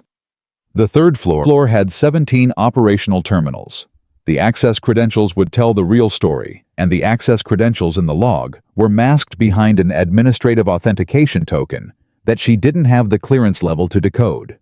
But someone did, and the only person at Fort Haven who held the clearance to decode administrative authentication tokens for a classified evaluation's technical infrastructure. Other than the evaluation committee members was the naval intelligence officer who had been quietly attached to every major SEAL evaluation for the last 4 years. Claire stood up. She walked to the small window at the end of the command station and looked at the building across the courtyard where the barracks were. Most of the lights were off. Somewhere out there, 300 military professionals were sleeping the deep, genuine sleep of people who had pushed hard for 2 days and expected to push hard again tomorrow. None of them knew what she was currently holding. She thought about Reyes, the coffee, the careful questions, the instruction to give the evidence only to her. The way she'd seemed to know about the link between the two incidents before Claire had articulated it. The way the whole architecture of Claire's positioning in this evaluation had been built by Reyes's hand. And then she thought about something Reyes had said the very first time they'd spoken in the auditorium. "I know who you are." Without explanation, before the exercise, before any of this. That sentence in context had felt like reassurance. It was wearing a different face now. She went back to the data. If the access had come from Reyes, the modification to the final phase scenario that Reyes had said she would make would not expose the insider, it would protect them. Create controlled conditions that generated the appearance of exposure while ensuring no meaningful evidence was produced. If the access had come from someone else who had used the third-floor terminal during a window when the floor was accessible without signing the visitor log, then Reyes was exactly who she'd appeared to be. The question was, which scenario was true? And the answer was in the decoded authentication token. Claire looked at the access record again. The token format was naval intelligence. She recognized the structural signature from her own classified work history, even if she couldn't read the specific identity embedded in it. It was the same token format used by personnel at or above the GS-14 equivalent in the Naval Intelligence career structure. Reyes was at the O5 equivalent. She had access to that token type. So did 2 members of the evaluation committee. Claire made a decision that she understood in the moment she made. It was the most consequential decision of the past 2 days, more consequential than the Bravo routing. More consequential than the sensor freeze identification, more consequential than the double agent report verification. She didn't give the third incident evidence to Reyes. She put it in a sealed file, encrypted it with her personal credentials, and sent it to Admiral Stockton's secure message queue with a flag that would notify him at 0600 and a request for a brief private meeting before the final phase launched. Then she sat back and waited for morning. Admiral Stockton read the sealed file at 0612. He read it twice, which Claire had not expected, and the second reading took longer than the first, which was not a characteristic of a man processing information he already understood. He looked up from his screen with the expression of someone who has been handed a situation that exceeds the framework he arrived prepared to manage. "You didn't take this to Lieutenant Commander Reyes," he said. "No, sir. She's the senior naval intelligence officer attached to this evaluation. By protocol, intelligence findings of this nature go through her office." "Yes, sir." "You chose to bypass that protocol. I chose to come directly to the flag officer with authority over the evaluation after developing evidence that an unauthorized system access occurred from a terminal on the same floor as the Naval Intelligence Office, using credentials consistent with Naval Intelligence personnel authorization." She paused. Bringing evidence of potential naval intelligence involvement to the naval intelligence officer felt operationally unsound, sir. Stockton looked at her for a long moment.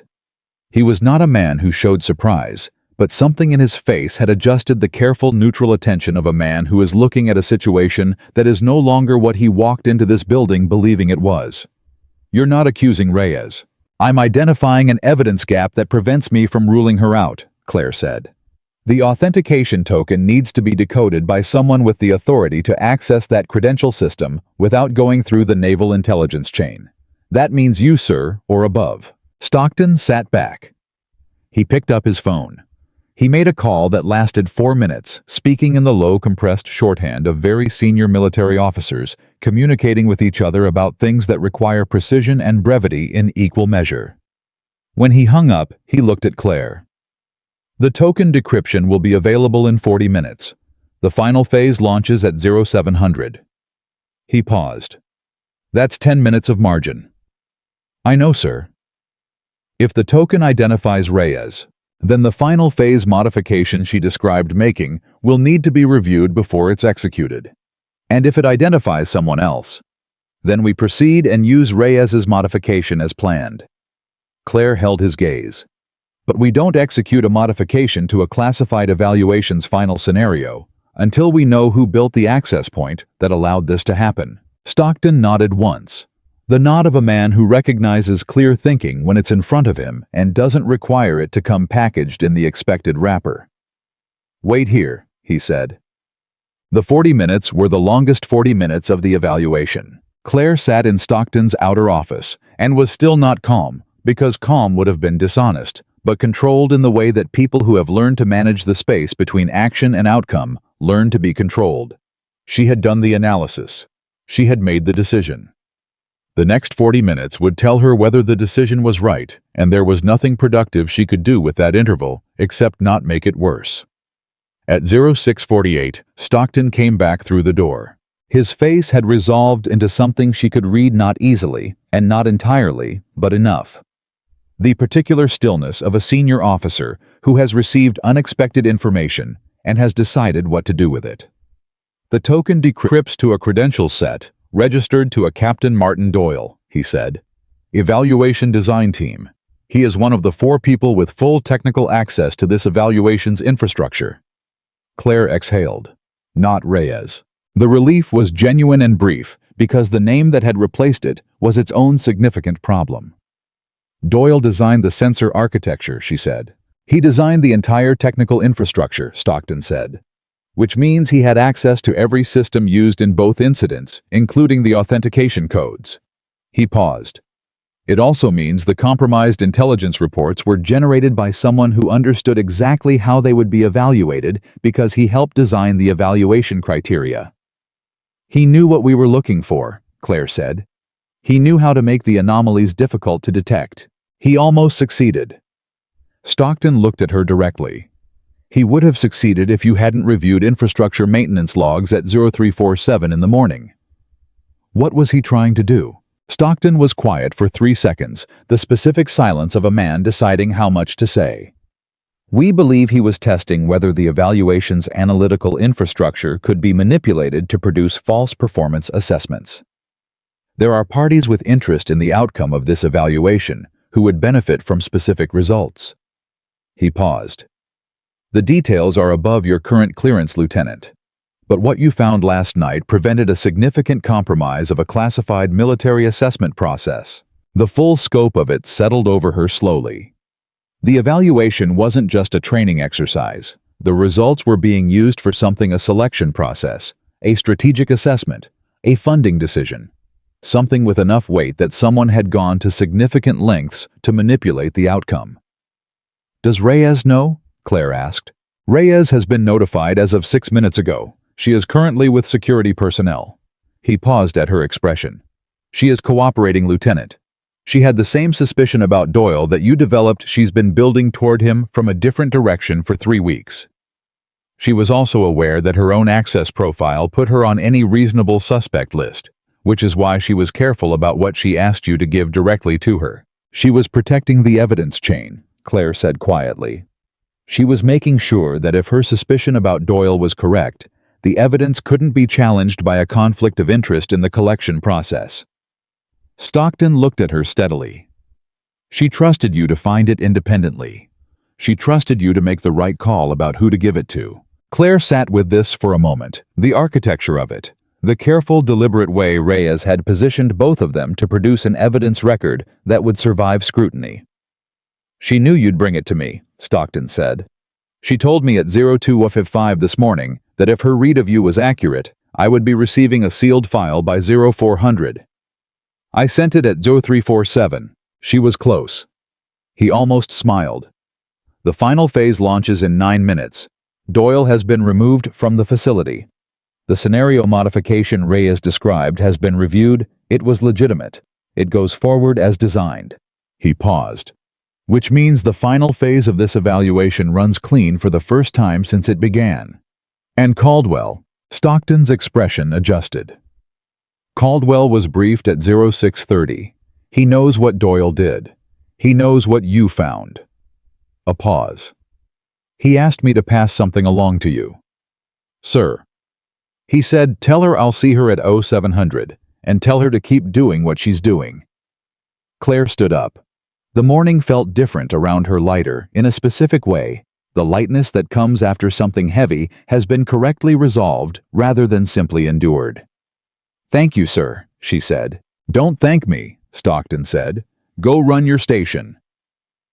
She walked into the rear command station at 0658 to find it already occupied, not just by Harlow and the regular analytical team. Breckenridge was there, standing near the back wall with his arms crossed and an expression that said he had arrived somewhere he hadn't initially planned to be and was still working out how he felt about it. Ocon was at the adjacent station, pulling up the Phase 3 operational parameters with the focused efficiency of someone who has arrived early because the alternative felt wrong. Garza had the communication systems fully calibrated and handed Claire her headset as she walked in without a word, the practiced easy gesture of someone extending a tool to a person they trust to use it. And Wallace. Senior Chief Wallace was standing in the doorway, not assigned to the rear command station, not part of the support structure, not anywhere near where his evaluation role placed him. He was just standing there in the way of a man who has decided that the place he belongs right now is not the place the paperwork says he belongs. Shouldn't you be in staging? Claire said. Delta isn't up for another 90 minutes, Wallace said. Thought I'd see how the other half works before then. You mean you wanted to be here for the launch? He looked at her with the brief, unperformed honesty of someone who has decided to stop performing. I wanted to be here for the launch. She nodded. It was enough.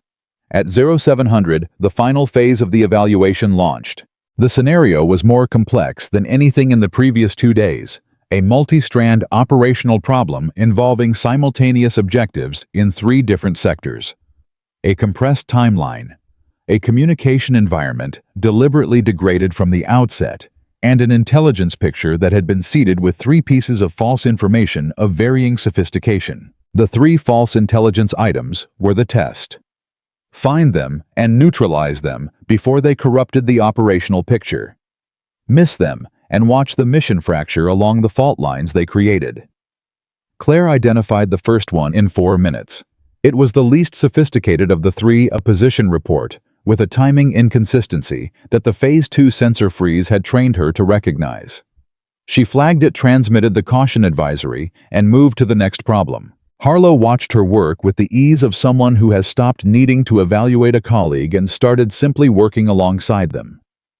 He handled the command communications, while she handled the analytical picture, the division of labor having established itself through 2 days of shared pressure into something that felt less like assignment and more like instinct. The second false intelligence item took 11 minutes and required her to cross-reference 3 separate data streams against the pre-launch baseline she'd built at 0500 that morning when everyone else was sleeping, and she was sitting in the command building, making sure she had the cleanest possible picture of the initial state before anything could compromise it.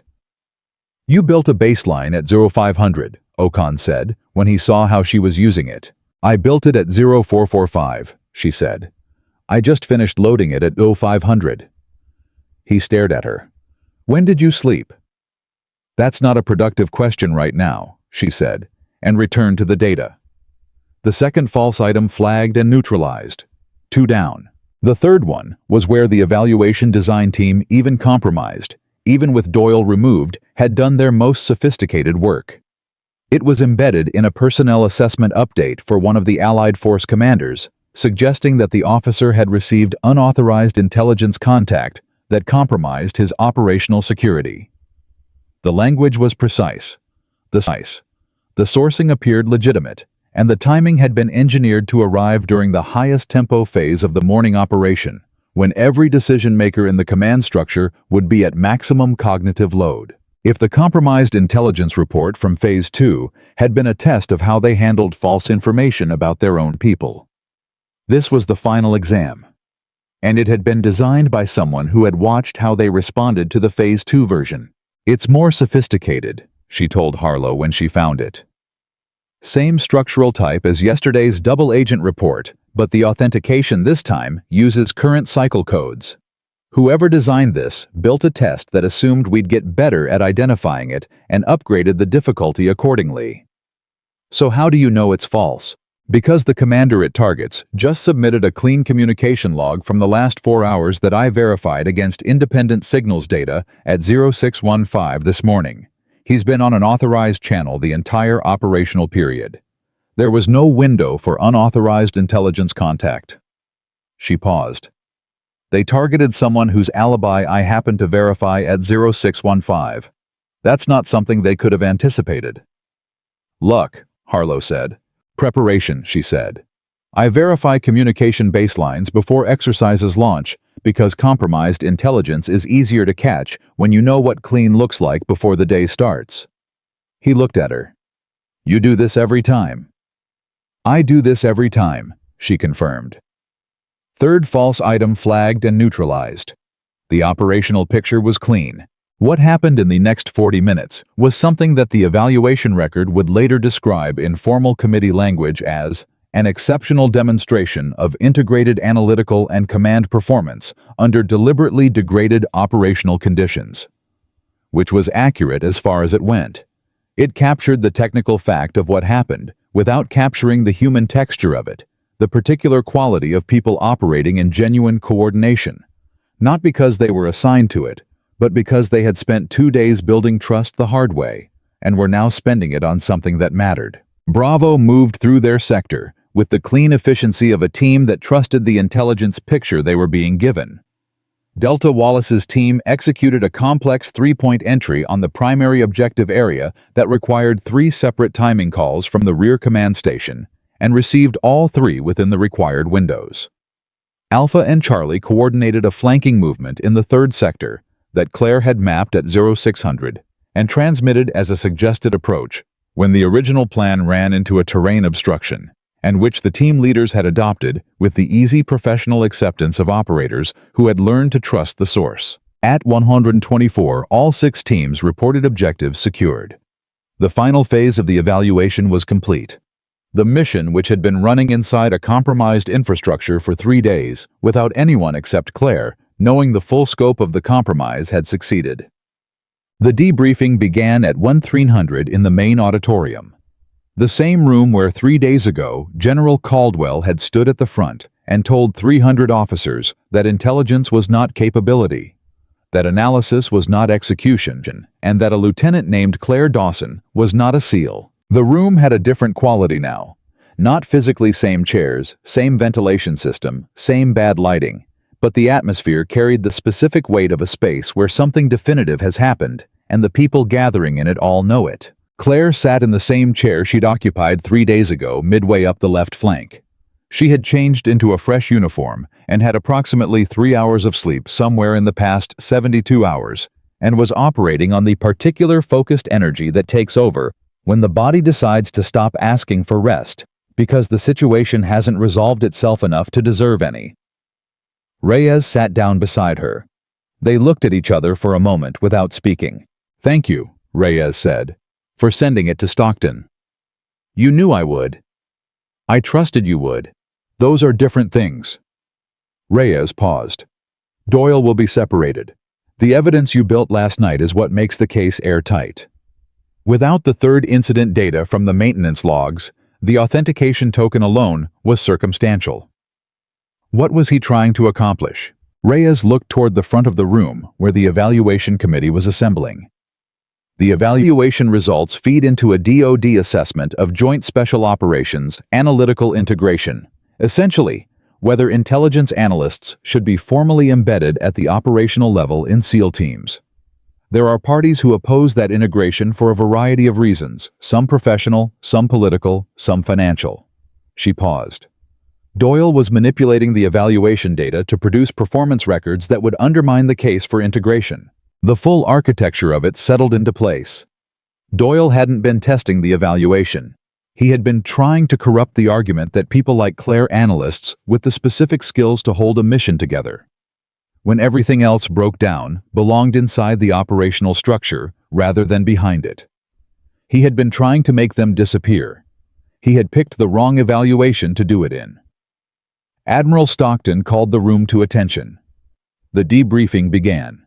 Stockton presented the 3-day evaluation summary with the measured data-forward delivery of a man who had received a significant surprise in the past 12 hours and was choosing to present it with professional steadiness. He covered the Phase 1 communications blackout, the Phase 2 intelligence compromises, the Phase 3 false intelligence items, and the operational results across all 6 teams. Then he said, "Before we discuss the evaluation's primary findings, I want to address a significant incident that occurred within the evaluation's infrastructure and was discovered during the overnight period." The room went still. He outlined the Doyle situation in 7 sentences, precise, factual, without drama, in the manner of a man who understood that the facts were dramatic enough on their own. He confirmed the unauthorized system accesses, confirmed the evidence that had been developed overnight by a member of the evaluation's analytical support team, confirmed Doyle's removal, and confirmed that the final phase had run on clean infrastructure. He did not say Claire's name. He didn't have to. The room was looking at her. Not with the look from 3 days ago. Not the look of people categorizing a person they'd already decided they understood. This was different. This was the look of people discovering that the person they'd been watching for 3 days had been doing something they hadn't fully realized, and the discovery was arriving with the force of a thing that changes the landscape retroactively, making the terrain look different when you look back at it. Breckenridge, sitting 5 rows forward, turned and found her gaze in the crowd. He held it for 3 seconds. Then he nodded a single slow nod that carried more content than most paragraphs. She returned it. Then Caldwell stood up. He walked to the front of the room, the way he always walked, with the economy of motion and the settled authority of someone who has never needed to perform confidence, because the real thing had always been sufficient. But there was something different in his bearing today. Something less compressed, the way a person moves when they have made a decision that resolves a tension they've been carrying. He looked at the room. Then he looked at Claire. 3 days ago, he said, I stood in this room and made a public statement about a member of this evaluation team. I said she was not a SEAL. I said she didn't belong in the same space as the operators in this room. I said she confused understanding for capability. He paused. I was doing the thing I warn against. I looked at a surface and decided I knew what was underneath it. The room was so quiet that the ventilation system was audible. Lieutenant Claire Dawson spent the last 3 days running the most consequential analytical operation in the history of this evaluation. And she did it while the infrastructure she was working inside had been deliberately compromised by someone who was betting that nobody would catch it. He paused again. She caught it. At 0347 in the morning, in an empty room, going through data that nobody told her to look at, because that's how her mind works. Because that's who she is. I was looking directly at her. I owe this room a correction, he said, and I owe Lieutenant Dawson an apology. His voice was steady, not comfortable, not easy, but steady in the way of a man who has decided that being right about things going forward matters more than protecting the image of having been right about everything before. What she did in this evaluation is what we say we want every member of a joint special operations team to be capable of. Clear judgment under maximum pressure. The willingness to act without waiting for permission when the situation demands it. The ability to hold a mission together when the infrastructure breaks. He paused. I called her not a SEAL. I was wrong. She is exactly what a SEAL should aspire to be. The room stayed quiet for a moment after he finished. Then Wallace started clapping. It wasn't a polished ceremonial response. It was the kind of clap that starts from genuine feeling and doesn't wait to see if it's appropriate. Breckenridge joined it within 2 seconds. Then Ocon. Then Garza, who was not senior enough to be in this auditorium, and was there anyway because he had decided the morning was worth showing up for. Then, in the way that genuine things spread when they're real, the room joined it, not all at once, not uniformly, but building in the organic rolling way of people who have decided something together. Claire sat in her chair and let it happen around her without performing any particular response. She had been in enough situations to know that the moment you perform your reaction to recognition, you lose the thing that earned it. She simply sat and looked at the general who had laughed at her 3 days ago, who was at this moment looking back. And the expression on his face was not complicated despite everything. It was the expression of a man who has been genuinely surprised by the world and has decided in the particular way of people who are actually strong enough to do it, that being surprised is preferable to having been right. The applause died the way. All genuine things die, not abruptly, but gradually settling back into the room's natural quiet, like water finding its level. And in the space it left behind, something shifted that had nothing to do with the evaluation. Nothing to do with Doyle, nothing to do with the 3 days of operational performance that had just been formally acknowledged. It had to do with a question that Caldwell had not asked in the auditorium, but was going to. Claire knew at the moment the debriefing formally closed and Stockton moved to adjourn. She saw it in the way Caldwell held his position at the front of the room instead of moving with the crowd. She saw it in the way he looked at her across the emptying seats, not with the residual discomfort of a man processing an apology he'd just made publicly, but with the focused forward attention of a man who has resolved one question and is fully present for the next one. She didn't wait for him to come to her. She stood, moved down the row, and walked to the front of the room because the distance between them felt like something that needed to be closed rather than managed. They stood 6 feet apart in the auditorium that was now mostly empty, and the quality of the space between them was different from anything that had passed between them in the previous 3 days. "You said my operational record wasn't complete," Caldwell said. "I said it wasn't public," Claire corrected quietly. "Those are different things. The full file request I put through 4 days ago." He paused. "It came back this morning before the final phase. Stockton released it to me at 0700. She had known this was coming. She had known it since Reyes had mentioned the 4-day processing timeline in the briefing room 2 nights ago. She had simply been too occupied with the actual mission to spend energy on what it would feel like when it arrived. "How much did you read?" she said. "All of it."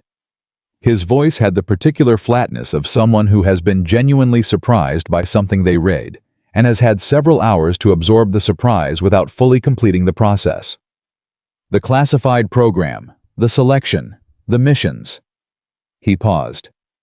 "How long ago did you complete the SEAL selection?" 4 years ago. "Under Program Obsidian?" "Yes." He looked at her with the expression of a man recalculating. Program Obsidian was not widely known. It was a classified initiative that had run for 3 years to test whether non-traditional candidates could complete SEAL qualification under modified assessment conditions designed to evaluate different performance profiles. Not easier conditions, different ones.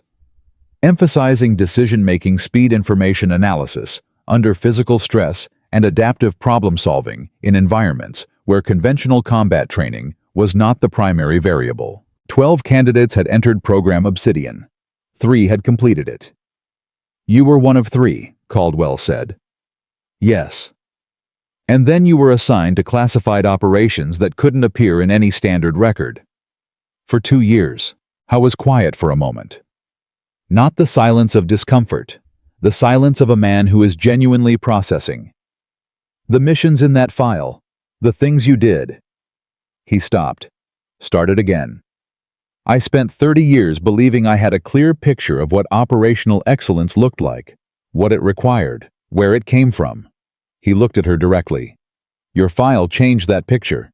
"The picture was always more complicated than it looked," Claire said. "You just weren't seeing the parts that weren't visible." "That's a generous way to say I was wrong." "You were working with incomplete information," she said. "The judgment you made was consistent with the information you had.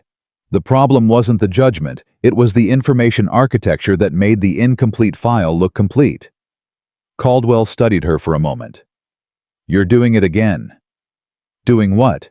"Being more precise than the situation requires. Most people, when someone publicly humiliates them and then discovers they were wrong, want the other person to feel the full weight of it. Most people haven't spent 2 years in operational contexts where carrying a grudge was a liability," Claire said. I stopped having the luxury of being attached to being right a long time ago. He looked at her in the way of a man encountering something that reorganizes his internal framework in real time and finding the process unsettling and clarifying in equal measure. There's a second part of the file, he said. After the classified missions, a period of approximately 8 months where the record is entirely redacted. Her expression didn't change. But something behind her eyes did a micro-adjustment, the same thing Caldwell had done in the auditorium 3 days ago, when she said something that didn't fit his expected script. Those 8 months are above your current clearance level, she said. I know. Stockton told me the same thing. He paused. He also told me that the authorization to release even the portion I read came from a level of the intelligence structure that he doesn't interact with directly. Then you know as much as you're going to know about it, Claire said. The things that happened in those 8 months, Caldwell said carefully. They're the reason your transfer into this evaluation was authorized at the deputy director level. It wasn't a question. He was connecting dots that were visible even without the information in the redacted section, because the shape of a gap in a record tells its own story to people who know how to read absences. I'm not going to confirm or deny anything about a period that's classified above your access level, sir, Claire said. What I'll tell you is that I came to this evaluation to do a specific job, and I did it. You did considerably more than the specific job. The job expanded, she said simply. He almost laughed. It was a brief, genuine, almost laugh, the kind that happens when something strikes a person as both accurate and slightly absurd, and they're not practiced enough in absurdity to fully suppress the response. What do you want? He said. Not as a challenge, as a genuine question. Not from this evaluation, not from the next career step. What do you actually want? The question caught her slightly off guard, because it was the one question she had not been asked in the 3 days of high-intensity operational performance and institutional reckoning. Everyone had been focused on what she could do. Nobody had asked what she was doing it for. I want the integration to go through, she said. He waited. The DoD assessment. This evaluation feeds into the question of whether analytical officers should be formally embedded at the operational level in special operations teams. That's what I want. She held his gaze. Not for me. I'm going to end up wherever I end up, regardless of how the assessment comes out. But there are other people, analysts, intelligence officers, specialists, who are sitting in rear command stations right now in actual operational contexts, holding actual missions together in the dark, being told they're not warriors because they don't fit the traditional profile. She paused. They deserve to be recognized for what they actually do, not some sanitized evaluation metric. The real work. The 0347 in the morning work. Caldwell was quiet for a long moment.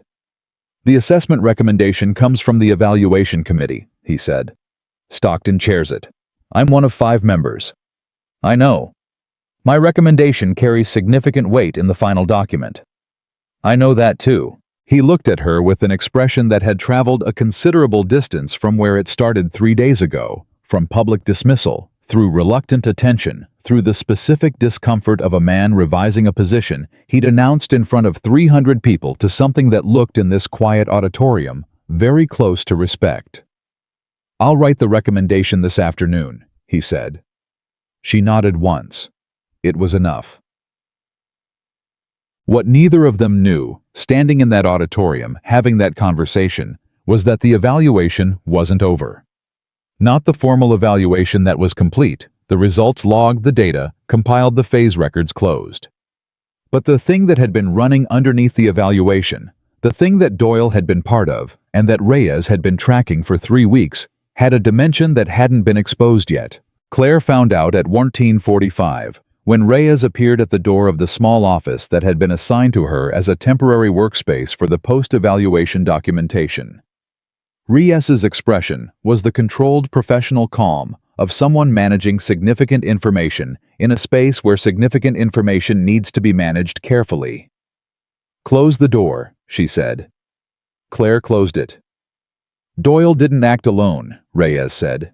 The sentence landed with the weight of something that reconfigures everything that came before it. How many? Claire said. We know of two others, both with access to the evaluation's operational framework, not the technical infrastructure. They didn't need system access because they were working the other side of the problem. Reyes sat down. Doyle was manipulating the data that came out of the evaluation. The other two were manipulating what went into it. The operational parameters, Claire said slowly. The mission design. The hostage extraction scenario was adjusted 6 weeks before the evaluation launched. The original design had a significantly different threat density distribution, one that would have been more favorable to conventional tactical approaches and less favorable to analytical integration approaches. Reyes paused. The adjusted version created conditions that would show integrated analytical support in a worse light, not a better one. Someone changed the mission design to make analytical integration look less effective. And then Doyle changed the data processing to further distort the performance metrics. Reyes held her gaze. They built a two-layer manipulation. One layer against the conditions, one layer against the results. Even if the analytical performance was strong, the evaluation was designed to make it look marginal. But the performance wasn't marginal, Claire said. No. It was exceptional enough to be visible through both layers of distortion. Reyes paused. Which means the people who built the manipulation didn't account for the possibility that the analytical performance would be extraordinary enough to exceed their distortion threshold. The two women looked at each other across the small office. Who are the other two? Claire said. One is a senior civilian defense contractor with evaluation advisory access. The other, Reyes stopped. The pause was brief but unmistakable. The other is an officer with a long-standing professional relationship with Caldwell. The room got very quiet. Reyes. His name is Colonel Frank Esterhaus. He was Caldwell's XO for 3 years in SEAL Team 6. He has been a member of the DoD advisory panel that oversees the analytical integration assessment, and he built his access to the evaluation design through Caldwell's network. He used the relationship as a credential to get onto the advisory panel. Caldwell didn't know what he was doing. The investigation is clear on that. Caldwell's conduct has been independently verified as clean. She paused. But Esterhaus used Caldwell's name and professional reputation as a door. And when the investigation becomes public, some of that association is going to land on Caldwell regardless. Claire sat back.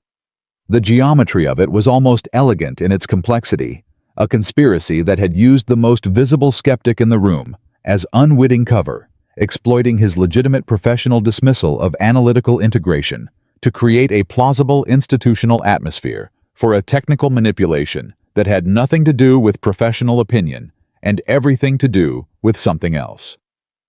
What does Esterhaus get out of this? Claire said. If the integration assessment fails, there's a defense contractor consortium that holds existing contracts for the current intelligence support model, the one where analysts operate separately from operational teams, managing information from secure rear positions. If that model gets replaced by embedded integration, those contracts lose significant value. Reyes paused. Esterhaus has a consulting arrangement with the lead firm in that consortium. It wasn't disclosed on his advisory panel paperwork. Financial interest. Hidden. Used to corrupt a classified military assessment. This has to go to the investigation immediately, Claire said. It already has. I sent the full package to the investigation team 40 minutes ago. Reyes looked at her. But there's a decision that needs to be made in the next hour, and it's not mine to make. What decision?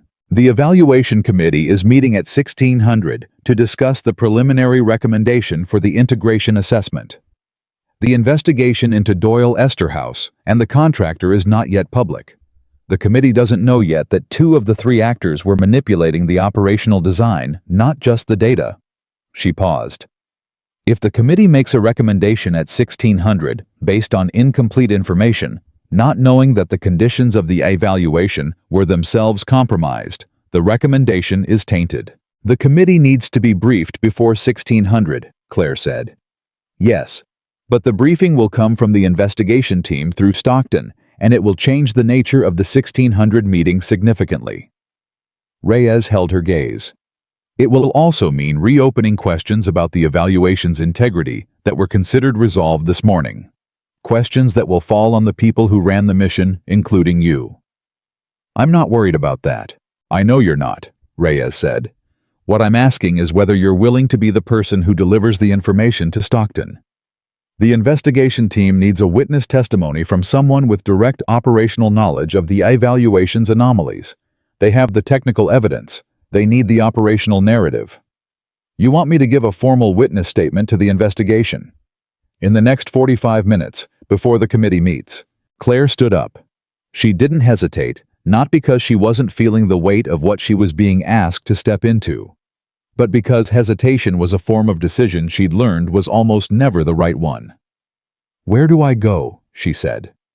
The investigation team had set up in a conference room on the second floor that had the temporary, slightly improvised quality of a space being used for something it wasn't originally designed for.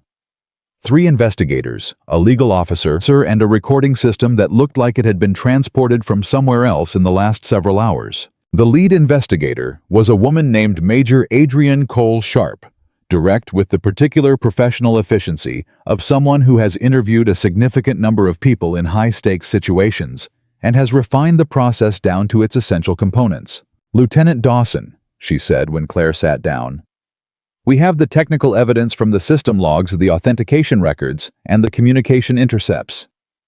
What we need from you is the operational picture. Walk me through every anomaly you identified from the moment the evaluation began."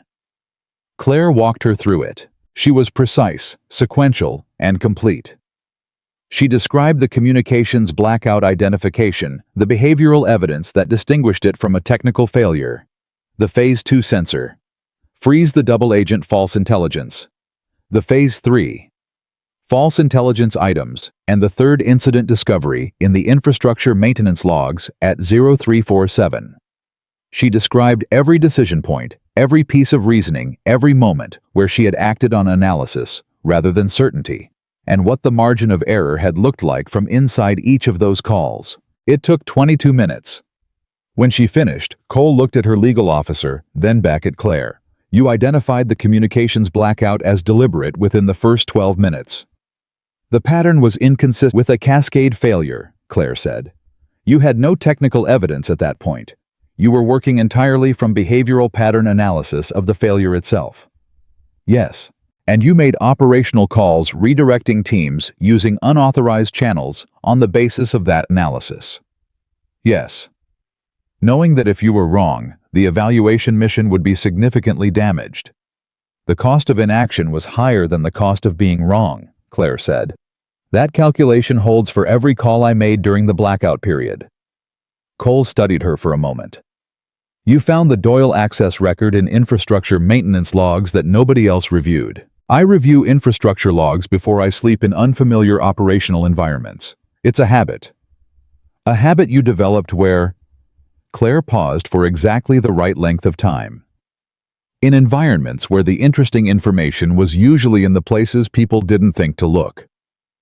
Cole looked at her for a moment longer than the question required. Then she made a note and moved on.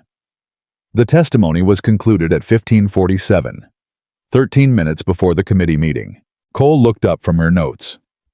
"Lieutenant, the information you've provided establishes that the evaluation was compromised at multiple levels: technical infrastructure, operational design, and intelligence channel authenticity. The committee needs to be briefed on all 3 before they make any recommendation." She paused. "We will be providing that briefing in 9 minutes." "I know," Claire said.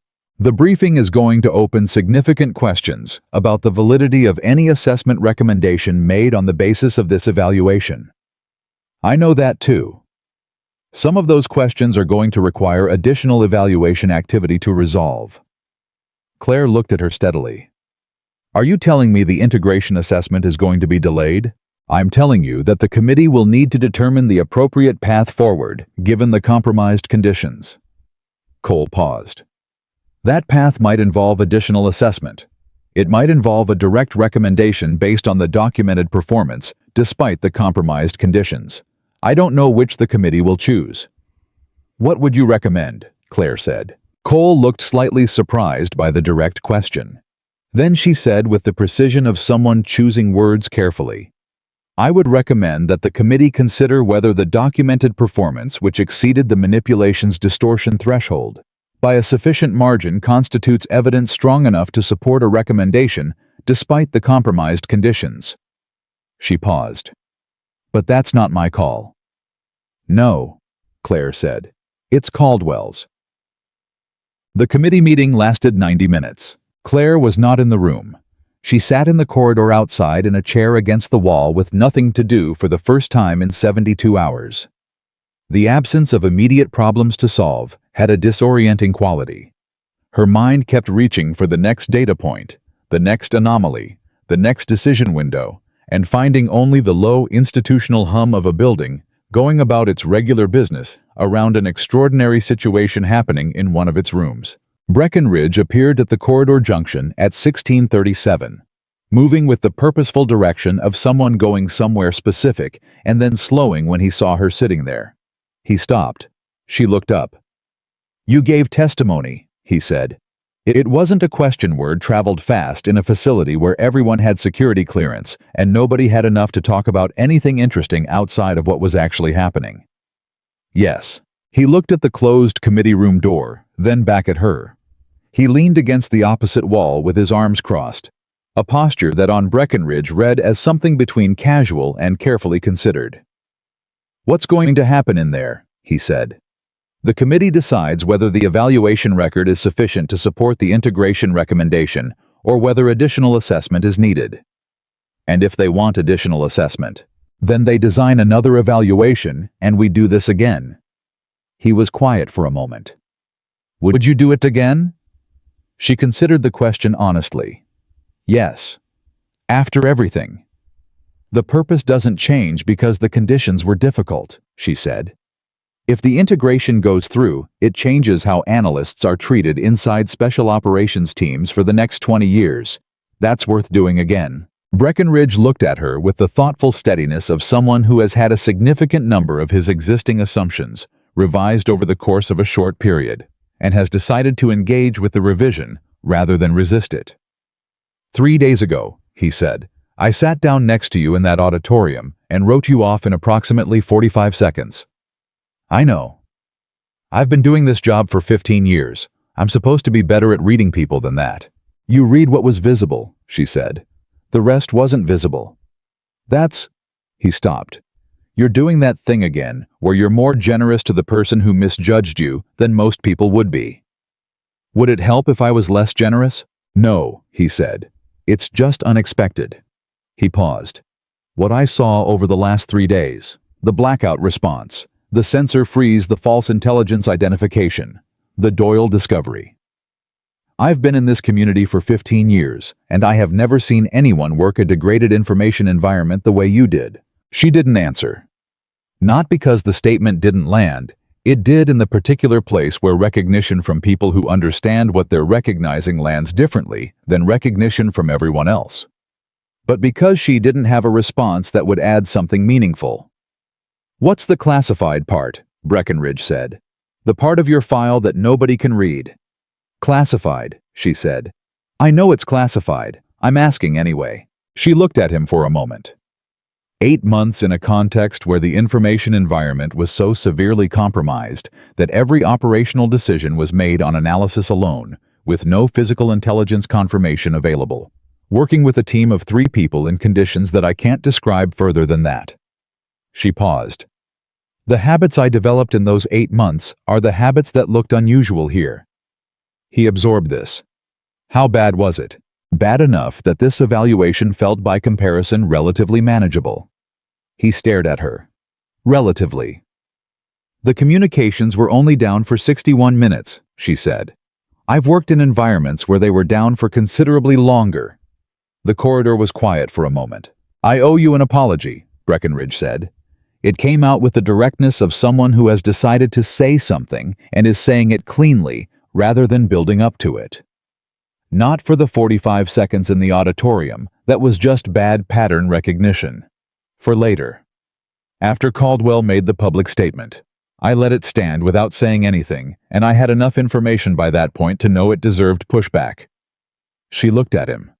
You didn't know me. I knew the auditorium was full of people who were taking his word for something he hadn't actually verified. And I stayed quiet because it wasn't my fight. He met her eyes. That was the wrong call. She considered this carefully. Not the apology, the honesty behind it, which was rarer and more valuable than the apology itself. Thank you, she said. It was simple, and she meant it. He nodded.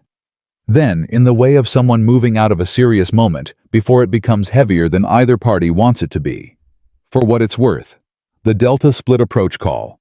I read the debrief on that scenario last night. And the decoy movement signature those two operators generated. The timing window. The margin you calculated. He paused.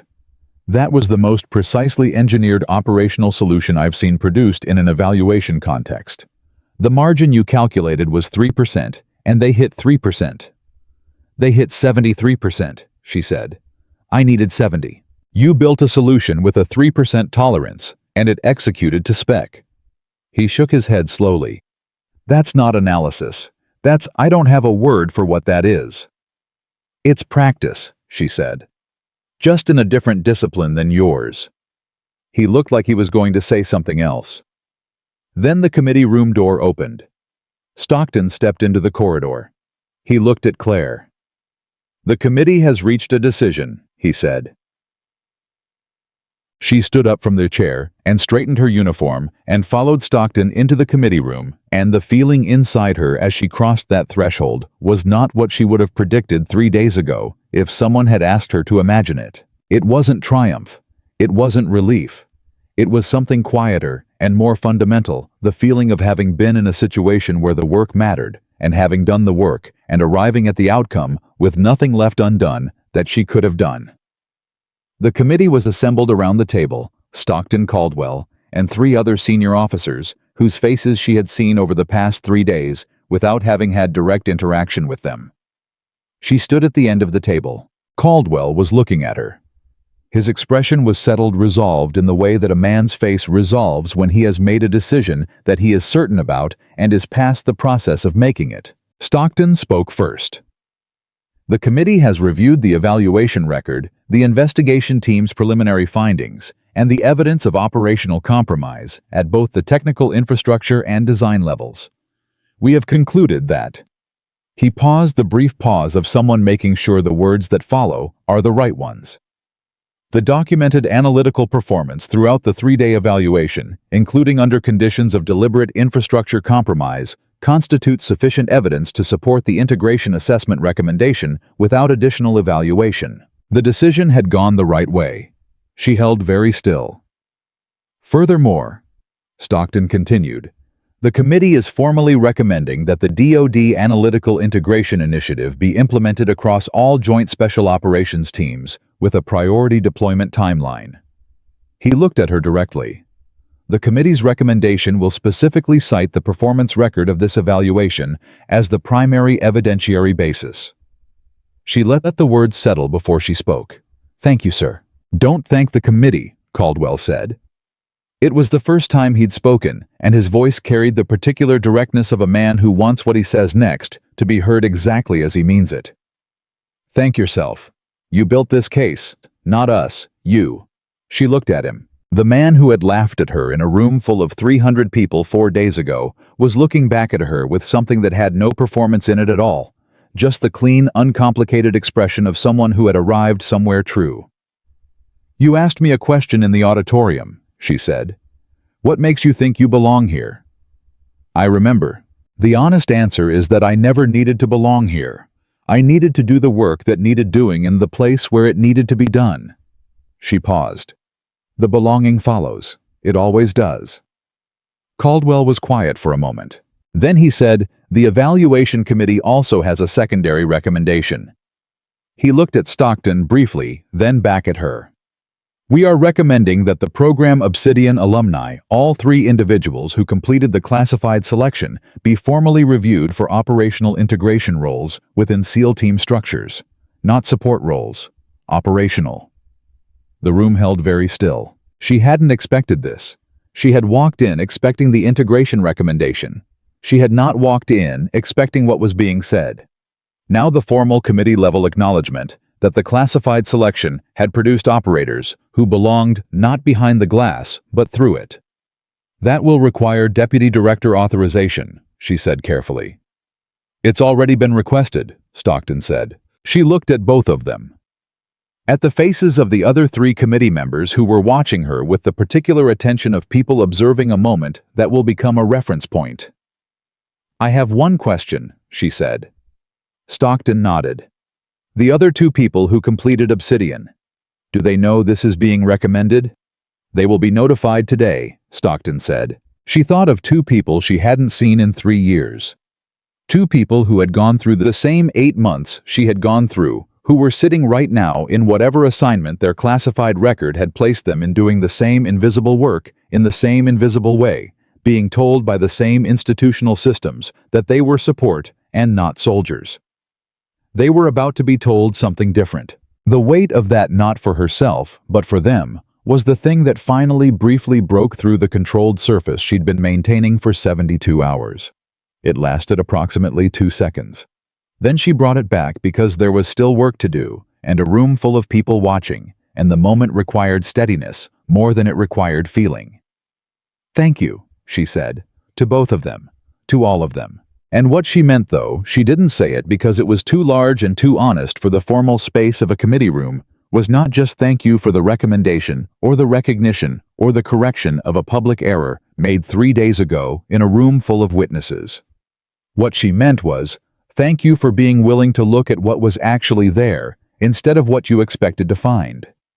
It was in the end the only thing she had ever asked of anyone, and it had taken 3 days, a communications blackout, 2 layers of deliberate sabotage, and 47 analytical calls made in the dark. 41 of them confirmed for the right people to finally see it clearly. She turned toward the door. Behind her, she heard Caldwell's voice one final time. Dawson. She stopped. The thing you said in the auditorium, he said. On the first morning, when I told you that you weren't a SEAL. She turned. His face held the expression of a man who is saying something he has been carrying for several days and has finally decided to put down. Watch what happens next, he said. He smiled.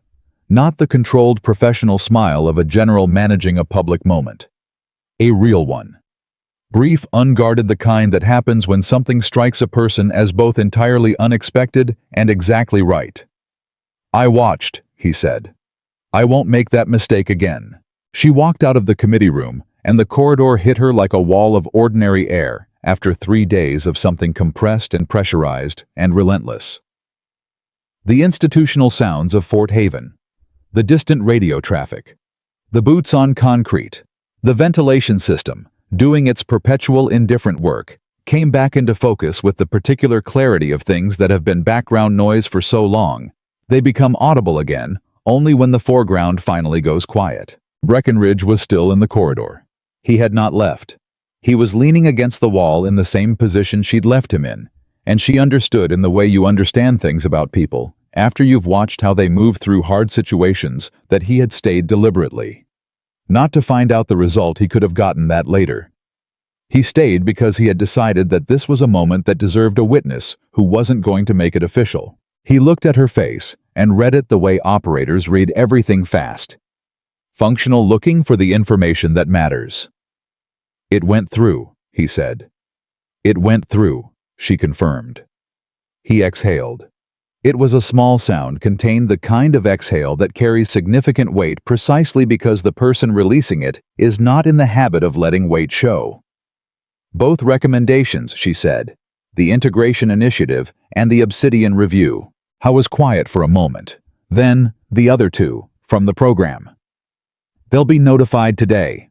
He looked at the ceiling for a moment. A gesture she was learning meant he was processing something that didn't fit cleanly into the framework he'd arrived with. 3 years of classified work. 3 years of being somewhere none of us knew about, doing things none of us could read about. He lowered his gaze back to her. And then you show up at an evaluation as support staff. Someone had to be in the rear command station, she said. Someone else could have been in the rear command station. No, she said simply. For this particular evaluation, it had to be me. Reyes understood that before I did. Breckenridge pushed off the wall and stood straight. He extended his hand, not in the abbreviated half-grip way of people being professionally courteous, but with the full deliberate formality of someone making an intentional statement. She took it. "For what it's worth," he said. "I'll be telling every operator I work with for the rest of my career what I saw here this week. Not the version where a general apologizes and everyone feels good. The real version. The 0347 in the morning version. The 61-minute blackout version." He held the handshake a moment longer. "The version where the person nobody believed was the only thing keeping the whole mission from fracturing. Tell them the whole version," she said. "Tell them about the sensor freeze, and the false intelligence, and the maintenance logs. Tell them what good analytical work looks like when it's done under real pressure." She paused. "The point isn't me. The point is what's possible when you stop deciding in advance what capable looks like."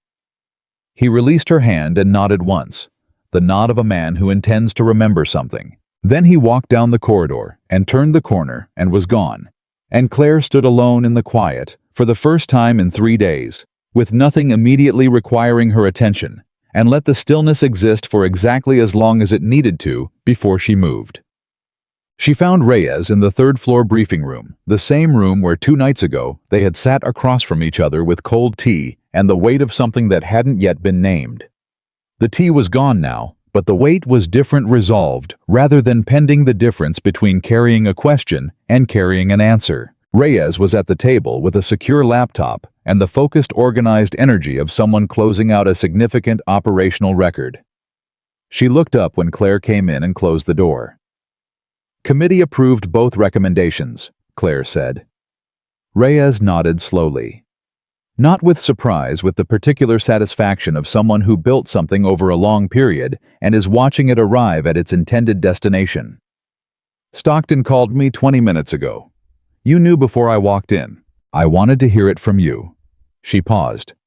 "How do you feel?" The question landed differently than it would have 3 days ago. Claire thought about it honestly, rather than reaching for the first available response. "Like the work is finished and the next thing hasn't started yet," she said, "which is the best I usually feel at the end of something difficult." Reyes looked at her with the warmth of someone who recognizes that description from their own interior experience and is glad to hear it spoken aloud by someone else. "The investigation is moving quickly," Reyes said. "Esterhaus is cooperating. He made the calculation that cooperation was better than resistance, about 40 minutes after being confronted with the authentication evidence. The contractor consortium is being referred to the DoD Inspector General." She paused. "The full investigation report will be public within the classified community by end of week." "What happens to the evaluation results?" "They stand. The committee's determination that the documented performance exceeded the distortion threshold is the finding of record. The compromised infrastructure becomes context that strengthens the case for the recommendation rather than weakening it." Reyes paused. "Performing at that level inside a rigged system is a more compelling argument for integration than performing at that level inside a clean one." Claire sat down across from her. The logic of it was almost ironic. Doyle and Esterhaus had built a system designed to suppress the argument for analytical integration, and by making the system harder, they had inadvertently made the argument more powerful. "The other 2 from Obsidian," Claire said. "Do you know where they are?" "I know where one of them is. The other's current assignment is above my clearance." Reyes looked at her carefully. "You're worried about them. I'm thinking about what the Obsidian review means for them. It's not simple. Coming out of classified work back into a formal structure with a defined role, that transition is complicated. You think they might not want it?" "I think they deserve to be asked," Claire said. "Not told, asked. The review is voluntary. That's already in the recommendation language." Reyes paused. "Stockton was specific about that. He said, and this is a direct quote, 'We're not correcting one mistake by making another one. Nobody gets assigned to a role they didn't choose.'" Claire absorbed this. "Caldwell wrote that language." Reyes smiled. "He did. Submitted it before the committee meeting started." She paused. He's been moving fast since he read your file this morning. Some people, when they discover they were significantly wrong about something, use the discovery as a reason to be cautious going forward. Caldwell is apparently not that person. He's adapting, Claire said. He's doing more than adapting. He called the deputy director's office directly at 0930 this morning to request expedited processing of the Obsidian Review authorization. He used his personal relationship with the deputy director, 30 years apparently, to get a processing timeline of 72 hours instead of the standard 30 days. Reyes looked at her steadily. He didn't have to do that. The committee recommendation would have moved through standard channels. Claire was quiet for a moment. He's trying to fix the time, she said. The 3 years your record sat in a classified file while you were attached to support roles in evaluation programs where you were treated as background. Reyes paused. He can't fix the 3 years, but he's moving as fast as the system allows on everything forward. The generosity of it, unasked for unprompted, coming from the same person who had publicly dismissed her 4 days ago, was not a small thing. Claire held it for a moment without minimizing it, because the habit of minimizing what people did right when they'd previously done wrong was a form of withholding that helped no one. There's something else, Reyes said.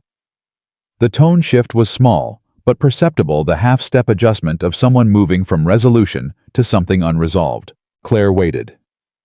The 8 months, Reyes said carefully. The redacted period. You know about it. I've known for 2 years. Reyes held her gaze. I'm one of the 4 people who have full access to that record.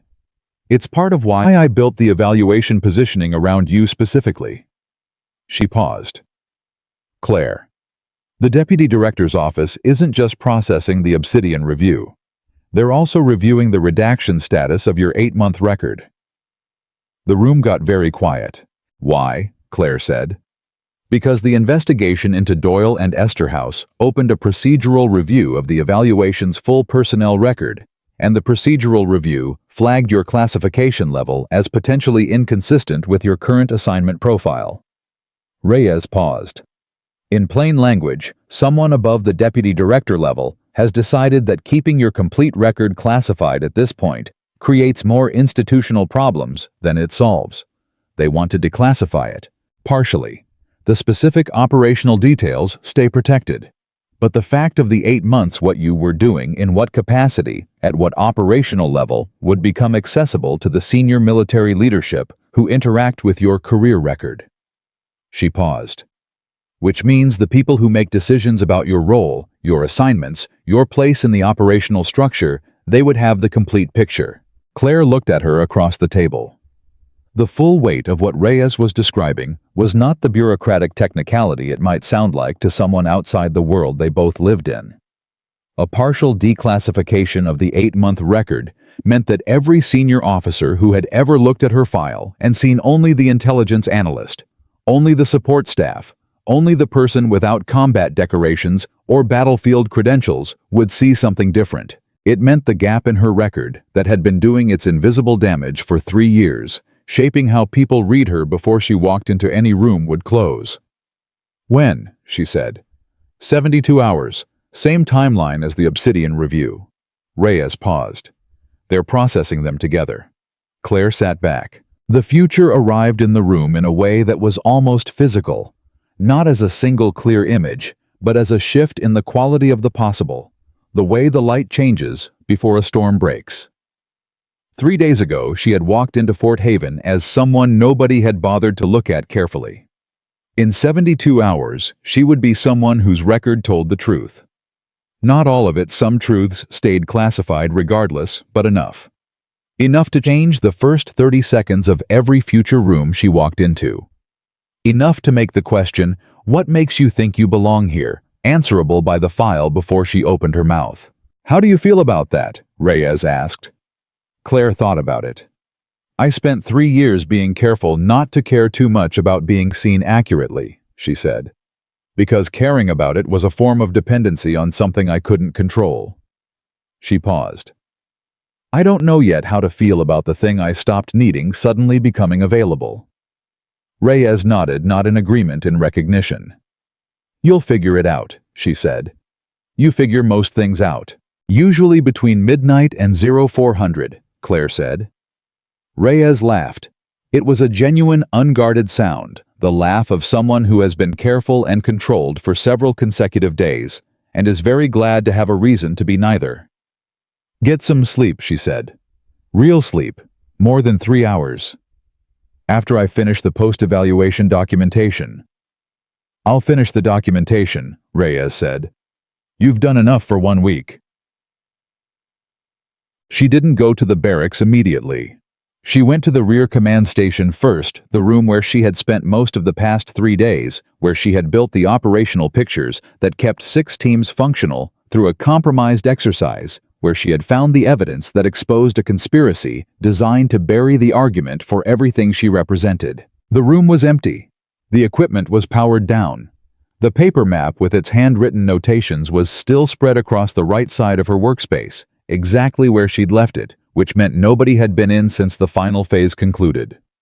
She stood at the station for a moment and looked at the map, the lines and symbols and projected positions drawn by hand, because the digital system couldn't be trusted, the physical record of 72 hours of decisions made in the dark. She folded the map carefully and put it in her pocket. Not as a trophy. As evidence of a process, the specific unglamorous 0347 in the morning process that had no narrative shine to it, no dramatic visual, no clean moment where the victory was announced. Just a map covered in pencil marks representing the accumulated weight of decisions made one at a time in sequence under pressure, without anyone watching most of them.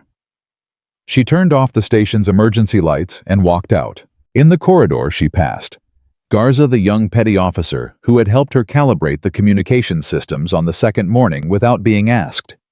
He stopped when he saw her. "Lieutenant," he said. "Garza." "The committee decision." He hesitated in the way of someone choosing between the professional register and the human one. "I heard the integration recommendation." "Yes." He looked at her with the direct, uncomplicated feeling of someone who is young enough to not yet be self-conscious about expressing it. "I've been in signals for 4 years. I've watched a lot of analytical officers work information under pressure." He paused. "I've never seen anyone do it the way you did in there. Not even close." She looked at him, this young man in his early 20s, who had shown up before he needed to and stayed later than required, and done his work with the particular quiet competence of someone who cares about doing things right, even when nobody is grading the effort. "You did good work this week," she said. "The communication calibrations on day 2. The manual refresh on the sensor node. You moved fast on both of those without being told how to prioritize." He straightened slightly. Not with performance, with the genuine physical response of someone receiving recognition they weren't expecting. "I learned the prioritization from watching you," he said. She held that for a moment. "Keep watching," she said, "and then stop watching and start doing. That's the whole process." He nodded. She walked past him and out of the building into the afternoon air, and the day was ordinary and clear, and the world outside Fort Haven was continuing at its regular pace, entirely unaware of what had happened inside it.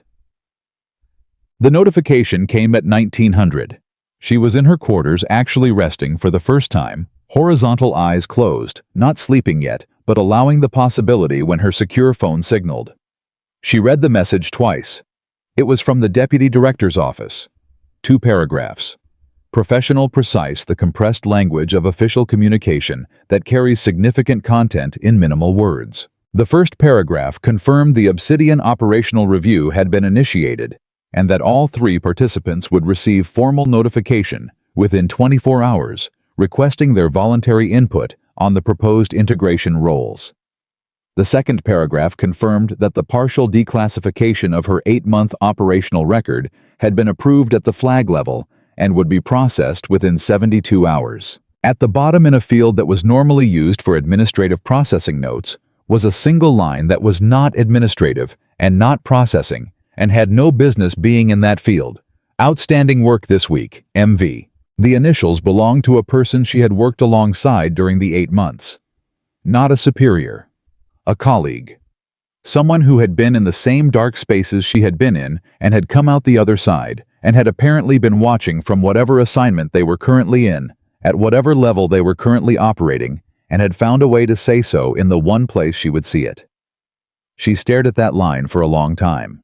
Then she put the phone down and closed her eyes, and for the first time in 72 hours, actually slept. The morning after was a Fort Haven that felt different in ways both real and imagined. Real, the investigation had moved overnight with the speed of an institution that had decided to clean something quickly and thoroughly. By Euro 700, 4 additional personnel with advisory connections to the contractor consortium had been identified and placed under review. The Evaluation Committee's formal recommendation had been transmitted to the DoD Analytical Integration Working Group. The classified community notification about Doyle and Esterhouse's removal was circulating through the appropriate channels. Imagined or not imagined exactly, but felt, rather than documented the quality of how people moved around her. The specific unself-conscious ease of people who have stopped performing a calculation about someone and have simply absorbed the answer. She was eating breakfast in the mess hall at 0715 when Caldwell sat down across from her. Not at an adjacent table. Across from her. At the same table with his own tray, with the unhurried matter-of-factness of a man who has decided something and is acting on it without announcement. She looked at him. "The recommendation document goes to Washington today," he said. "Stockton mentioned it. I wrote the committee's analytical summary myself." He paused. "Usually I delegate that to the committee secretary. This time I wrote it."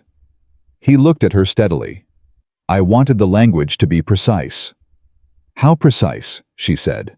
"Precise enough that no one who reads it will be able to mischaracterize what happened here as anything other than what it was." He paused. "The document cites your performance record by name. Specific calls, specific decisions, specific confirmation rates. Not summarized, detailed." She set down her fork. "That's more exposure than I've had in 3 years. That's intentional," he said. "The people reading that recommendation in Washington need to understand that what happened here was not a favorable anomaly or a lucky result. They need to understand that it was the product of a specific kind of skill developed through a specific kind of experience applied under conditions that were more demanding than anything in the original evaluation design." He held her gaze. "And they need to understand that there are people more than 3 who have that kind of skill and are currently sitting in rear command stations being called support staff." She was quiet for a moment. "You sound like you're building something." "I am," he said simply. "The integration recommendation is one document. The integration recommendation is the first document," he said. "I have 30 years in this community and relationships at every level of the command structure. I have been wrong about something significant and publicly enough that I don't have the option of quietly moving on." He paused. "The most useful thing I can do with being wrong is make sure the correction is proportional to the error." She looked at him. This man who had laughed at her 4 days ago, who had used her as a teaching tool for a room full of officers, who had read her file and sat with what he found there in the difficult private way that people sit with things that change them. She looked at him the way she had learned to look at everything completely without the filter of what she expected to find. What she found was not complicated. "You're going to spend the next period of your career fixing the thing you spent the first part of your career building wrong," she said. He didn't flinch. "Yes. That's a harder assignment than any evaluation." "Probably," he said. "But I've had harder." She picked up her fork again. They ate in the particular comfortable silence of 2 people who have been through something significant together and have arrived at a place where words are optional. After several minutes, Caldwell said, "The 2 program Obsidian alumni, when they receive the notification, when they're asked about the integration roles." "Yes. Is there anything I should know about how to approach that conversation if it falls to me to have it?" She thought about this carefully. Not about the answer was straightforward. About whether this was a question being asked in good faith or a question that needed to be tested. She decided it was the former. "Don't approach it as an assignment offer," she said. "Approach it as a recognition of what they've already been doing." They've been doing the work in the dark for years. The conversation isn't, "We're giving you something." The conversation is, "We finally see what you've been doing, and we want to stop asking you to do it invisibly." He absorbed this, nodded slowly. "Understood. And if one of them says no," she said, "let it be no. No argument, no appeal, no senior officer pressure dressed up as encouragement. If they say no, it means they've built a life inside the classified structure that works for them, and the right response to finally seeing someone clearly is not to immediately try to redirect where they're going." "Understood," he said again. She believed him. The formal closing ceremony of the evaluation was held at 1000 in the main auditorium, the same room for the third time with different air in it. It was brief. Stockton spoke for 7 minutes, covering the evaluation results, the committee's recommendations, and the investigation outcome in the measured, careful language of official proceedings. He acknowledged the analytical support team's contribution in terms that were formally appropriate and personally insufficient, which was the nature of official language and could not be helped. Then he did something that was not in the ceremony's planned program. He looked at Claire and said, "Lieutenant Dawson, front and center." She stood. She walked the front of the auditorium. She stood in front of 300 military professionals in the same place she had stood 4 days ago when Caldwell told her what she was not. "The Evaluation Committee," Stockton said, "is recommending Lieutenant Claire Dawson for the Naval Special Warfare Commendation Medal with the specific citation, noting analytical performance under deliberate infrastructure, compromise, identification of insider threat activity within a classified evaluation, and the development of evidentiary record that resulted in the protection of a classified DoD assessment process." The room produced the sound it had been building toward for 4 days. It was not polite applause. It was the sound of 300 people who had watched something happen and were now giving it the response it deserved, full, sustained, unambiguous. Wallace was on his feet before most of the room. Breckinridge a half-second behind him. Then Ocon. Then the room standing in the rolling, genuine way that real things spread when they're real. Claire stood in front of it all with her hands at her sides and her spine straight and her face carrying the calm she had walked in with 4 days ago and never lost. Not during the blackout. Not during the false intelligence. Not during the committee room. Not now, and let it wash over her without performing anything in response. Because the performance had never been the point. The work had been the point. The standing in a dark room at 0347, with nothing but a data log, and the habits built through years of doing things the hard way, that had been the point. Not the applause. Not the medal. Not the general standing in the first row with an expression of genuine reckoning on his face. The point was the 47 calls in the dark, 41 of them confirmed. The point was, Team Bravo redirected 60 seconds before they walked into a dead zone. Team Delta split approaching through a 3% margin that held because the numbers were right. The false double agent report caught because a communication log reviewed at 0615 happened to cover the precise window the fabrication required. The third incident evidence found in maintenance logs that nobody reviewed at 0347 because she was the kind of person who reviewed maintenance logs at 0347. The point was the work. Specifically, precisely without decoration, the work. Everything else, the recognition, the recommendation, the formal language of commendations and committee citations. Those were the institution catching up to something that had already happened. Those were the official record finally aligning with the actual truth. She had not been waiting for the alignment. She had simply been doing the work until it became undeniable. Afterward, outside the auditorium, in the ordinary air of a Fort Haven afternoon, Reyes found her first. "How does it feel?" Reyes said. "You asked me that yesterday. The answer might be different today." Claire considered it. The ceremony. The medal recommendation. The standing room. Caldwell's face in the front row. The secured message from MV the night before. The paper map folded in her pocket. The 72-hour clock running on the declassification and the Obsidian review, and all the forward motion that had been set in motion by what happened in this building over the past 4 days. "It feels like the beginning of something," she said. Not the end. Reyes nodded. It is the beginning. The integration recommendation moves through the working group, gets implemented, and then comes the actual work of making it function. Embedding analysts in operational teams, building the protocols, training the operators to use the capability without undermining the analyst's independence. She paused. That's years of hard work ahead. I know, Claire said. Good. Reyes smiled. You're already thinking about the next problem. I never stopped. That, Reyes said, is exactly why it had to be you. They stood in the afternoon for a moment side by side, in the easy quiet of two people who had been through something together and didn't need to narrate it.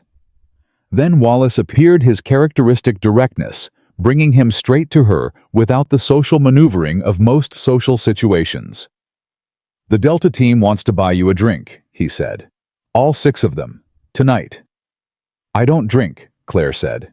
They're buying you the coffee then. Best coffee they can find within driving distance of this base. He paused. It's not actually about the coffee. She looked at him. I know. They want to say something in person. All 6 of them. Together. His voice held the specific, uncomplicated directness of a man who respects people enough to tell them the truth without dressing it up. You kept us operational through 2 days of a rigged game, Lieutenant. We know that now. The full picture, what Doyle did, what it would have meant for our performance metrics if you hadn't caught it. We know. He paused. Delta doesn't leave debts. She looked at this man, 15-year SEAL veteran, combat deployments on 4 continents.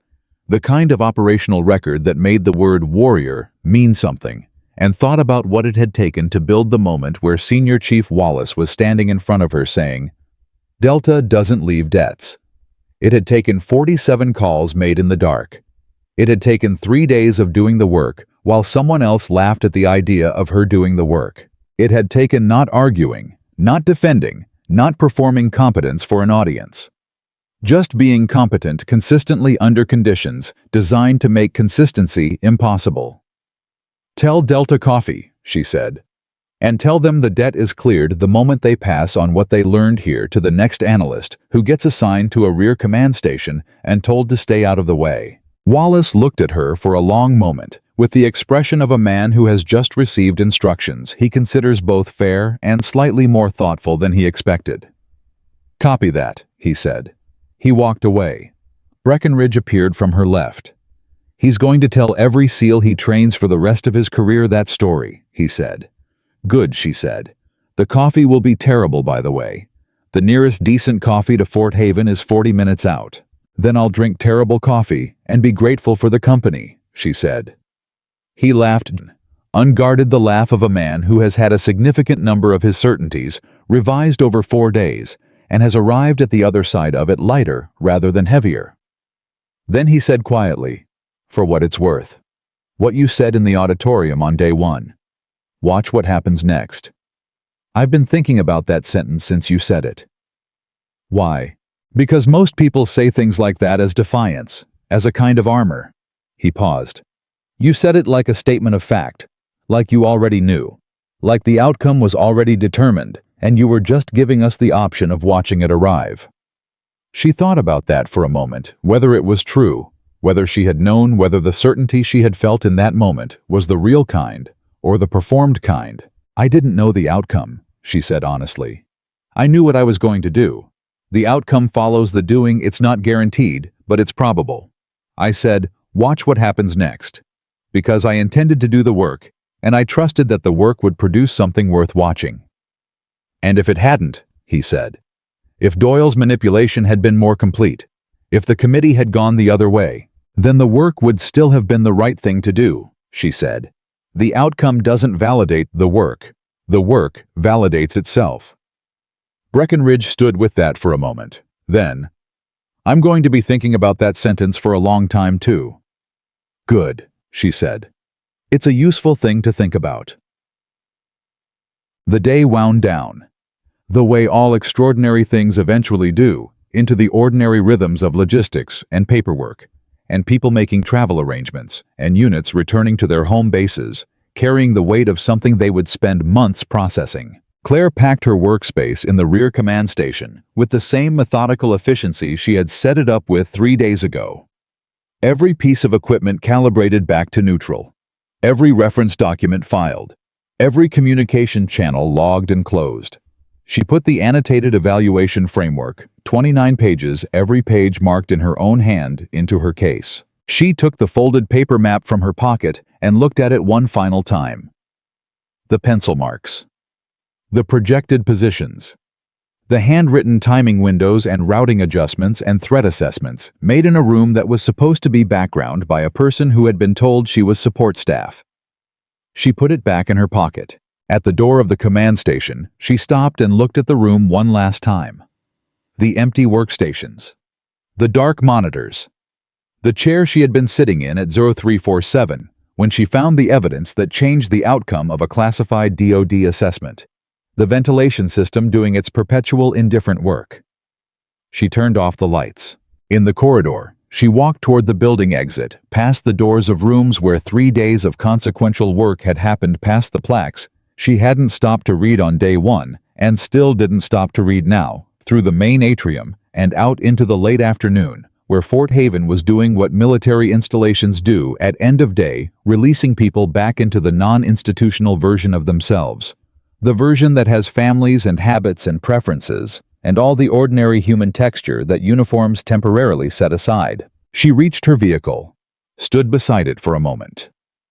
The past 4 days settled around her with the particular completeness of something that is genuinely finished, not paused, not suspended, but done. The evaluation was done. The investigation was moving. The recommendations were transmitting. The clock was running on the declassification and the Obsidian review and all the things in motion that would continue moving whether she was watching them or not. She had walked into Fort Haven as someone nobody thought to look at carefully. She was leaving as someone whose record in 72 hours would begin telling the truth. Not all of it. Some of it stayed in the dark where it belonged, where it would always belong. The specific names, the specific operations, the specific coordinates of 8 months that had changed her into the person who could sit in a rear command station at 0347 and find the thing nobody else thought to look for. But enough. Enough truth to change the first 30 seconds of every room she walked into going forward. Enough truth to mean that the next general who looked at her file before looking at her face would have a different picture than the one Caldwell had when he raised his finger and laughed. She thought about what Caldwell had said in the committee room, and she thought about what Breckenridge had said in the corridor, and she thought about the line at the bottom of the deputy director's message, MV. 3 years of shared darkness, watching from somewhere she couldn't see, and she thought about Delta's 6 operators who wanted to buy her terrible coffee 40 minutes from base because they didn't leave debts. She thought about the other 2 from Obsidian. She thought about the notification arriving in their secure queues in the next 24 hours. The formal language of a voluntary review. The careful wording Caldwell had written specifying that the choice was theirs.